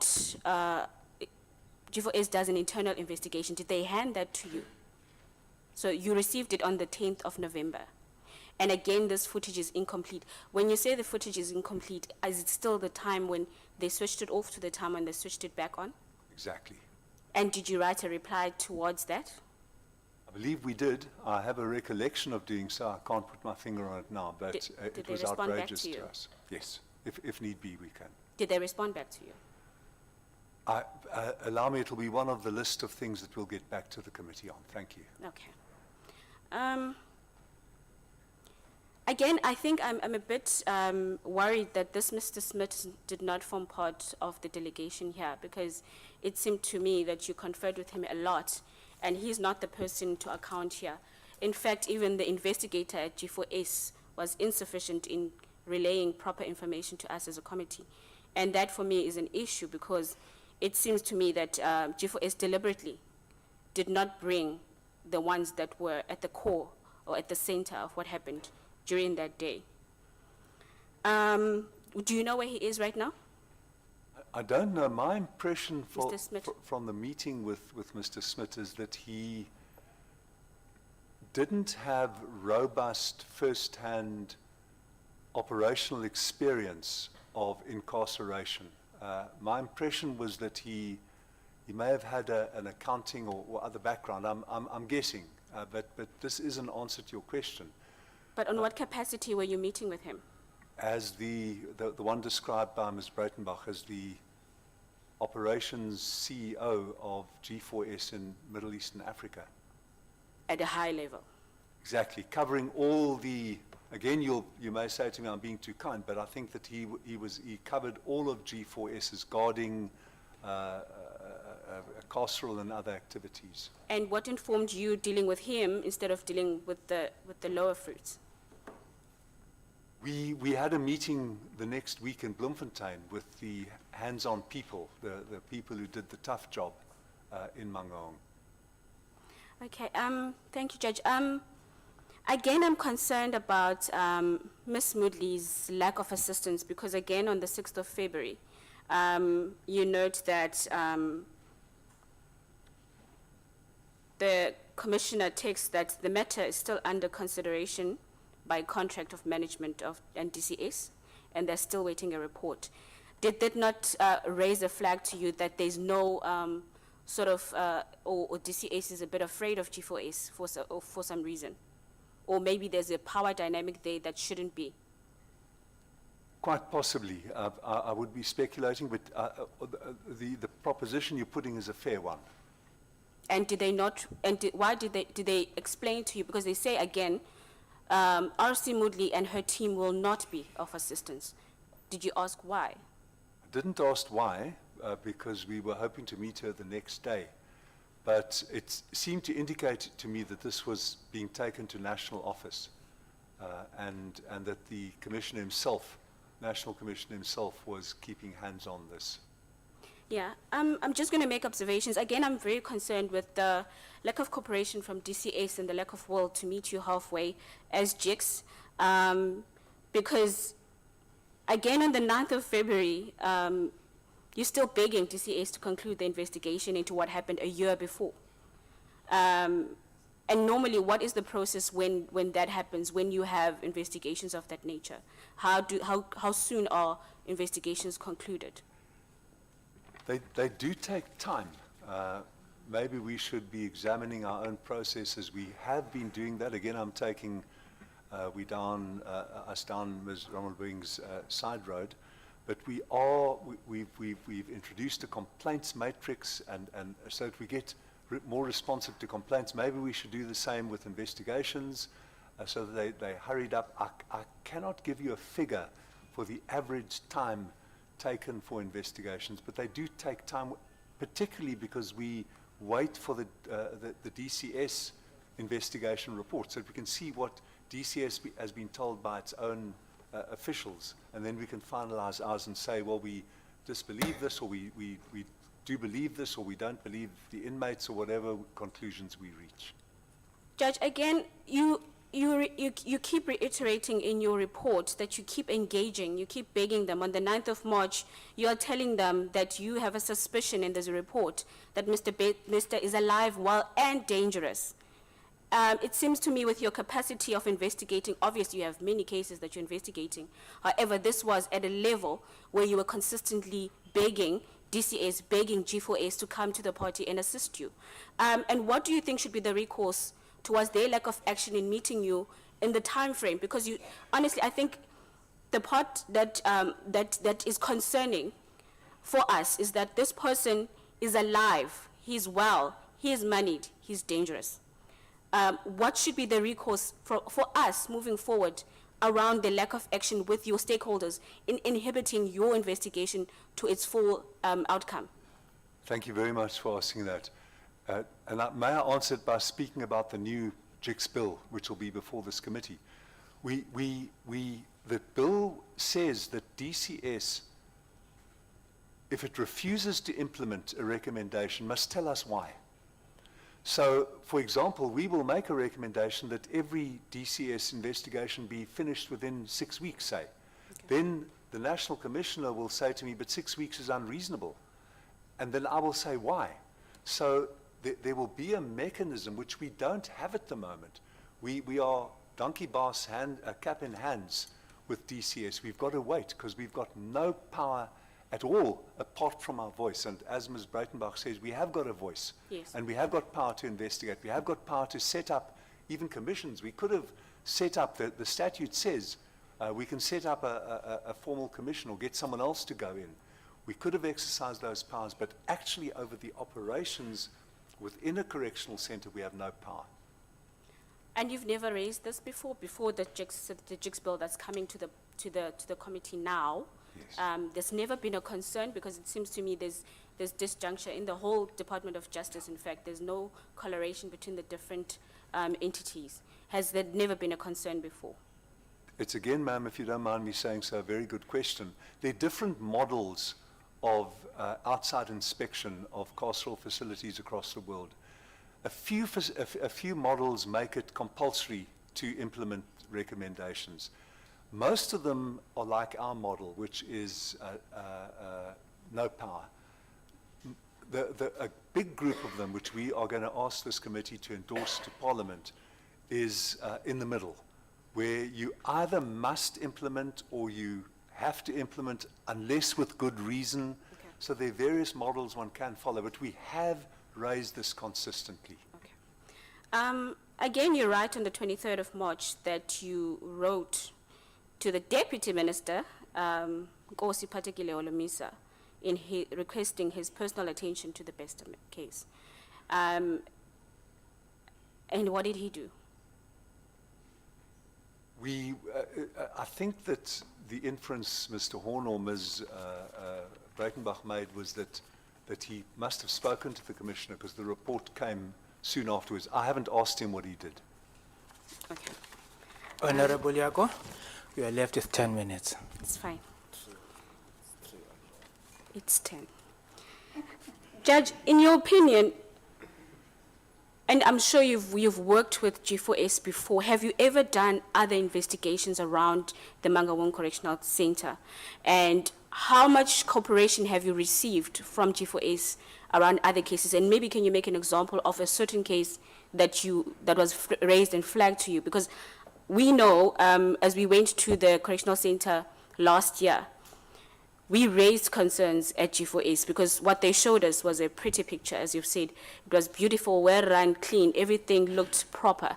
And again, I must emphasize that that was a formal visit. So we had told them that we'd come and do a visit to them. So it was obvious that that would have been what we'd see, is what would be shown. But we had heard, we had people telling us, we had inside prisoners who were telling us of the amounts of violence that happened within the correctional center, the amounts of corruption that happened within the correctional center. And we raised it as a committee that time. And we were told that no, everything is fine. But what investigations have you done with them, and how much cooperation have you received from them on prior cases to this one? Thank you, ma'am. I believe we have received cooperation in the past. Can I make another wayward point, according to Ms. Romelbing, that the most hardened criminals are sent to CMAX, to Ebongweni, and to G4S's facility at Mangaung. We have been in a long wrestling, a lobbying wrestling with the department in order to get the protocols by which people are sent there revised and supervised so that it's not used punitively. That's a big issue still. So, but G4S doesn't have power over who gets sent to them. Okay. And they're getting paid for a full facility. So there's a difficulty about that as well. What when someone is Judge, you're not answering me. Sorry, ma'am? You're not answering me. No. You're moving away from me. He's walking away from me. No, you're right, ma'am. Yeah, I'm walking using away. this as a lobbying occasion No. for our I've got bill as well. 5 minutes left, so I need to use it very wisely. Please forgive It's me. not to, yeah. So we have received cooperation in the past. Thank you. In the past, great, thank you. You spoke about skullduggery that happens there, and many times. You spoke also about the issue and the concern that you have with the triple P structure of G4S. And I want to ask you, on your personal opinion, do you not think that G4S's brazenness, their utter refusal, and the fear from DCS to engage with you and make G4S account, not perhaps politically motivated because there's entities within G4S that stand to gain from G4S staying as a triple P partner there? I'm absolutely sure you're right, ma'am. So that's your opinion. Okay. Lastly, on this issue of Thabo Beste's segregation, so you don't have any record of them having applied to you for that? I don't believe we do, ma'am. Okay. Also, just one last thing. Regards to my last question, is your investigation, ultimately when you bring it to the committee, having any recommendations with regards to the triple P structure of G4S and how it's modeled in a way that puts you at a weaker position as an investigative entity? No, we haven't gone there yet, but it is a fertile angle to take up. Thank you very much, Judge. Thank you, Chair. Thank you, Honorable Yako. You were left with 10 minutes. But I can see that you don't want to credit anyone.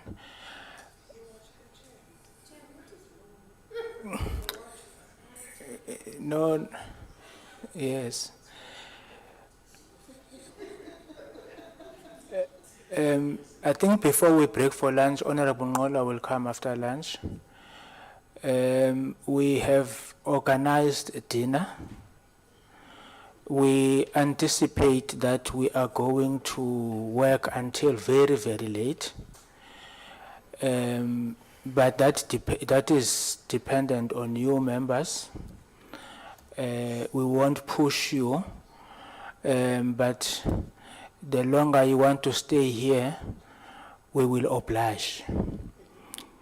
We shall oblige as the chairperson. I shall oblige. So we will push until midnight, but it is dependent on you. Then if midnight there are still many questions, we will push again, but it is all in your hands. Yes. It is all in your hands. Can we break for lunch? It's now 1:05 until 2 o'clock.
Can we test? Can you speak? Yes, Chair. Can you hear me that side? They say you can speak. Yeah. Thank you very much, Chair. So, I was finishing saying this would have cemented a very great legacy for JICS. Because I'm telling you, we may now be speaking about Mangaung Correctional Center, whilst in a number of correctional centers, the same modus operandi is actually taking place. Nevertheless, let me leave it like that. In the report, the incident happens on the third day of May in the morning. Then 4th, 5th, and 19th, and the 25th of May, there is a movement JICS is making. But from the 25th of May until the 7th day of August, JICS is silent. So, what has been happening from the 25th of May until the 7th of August? What were you doing as JICS boss? In terms of the report, there is nothing that reflects as the work that you were trying to do in assisting the situation. This is an aftermath after the incident occurred. Thank you very much, Mr. Ngola. We were taking statements. We were investigating through our ICCVs on the ground. Our Bloemfontein investigator was collating statements. She was coordinating with the police. I can't give you a detailed timeline, but if the committee requires it, I can find out from her exactly what she did amidst all the other investigations. So we were active. We weren't inert. It seems like a big gap, but again, I would humbly submit that that is because of the wisdom of hindsight. Okay. I get that you don't have a final report, but there is investigations that you undertook since the day of the incident. An inmate writes a letter to a judge saying he is of the knowledge that a man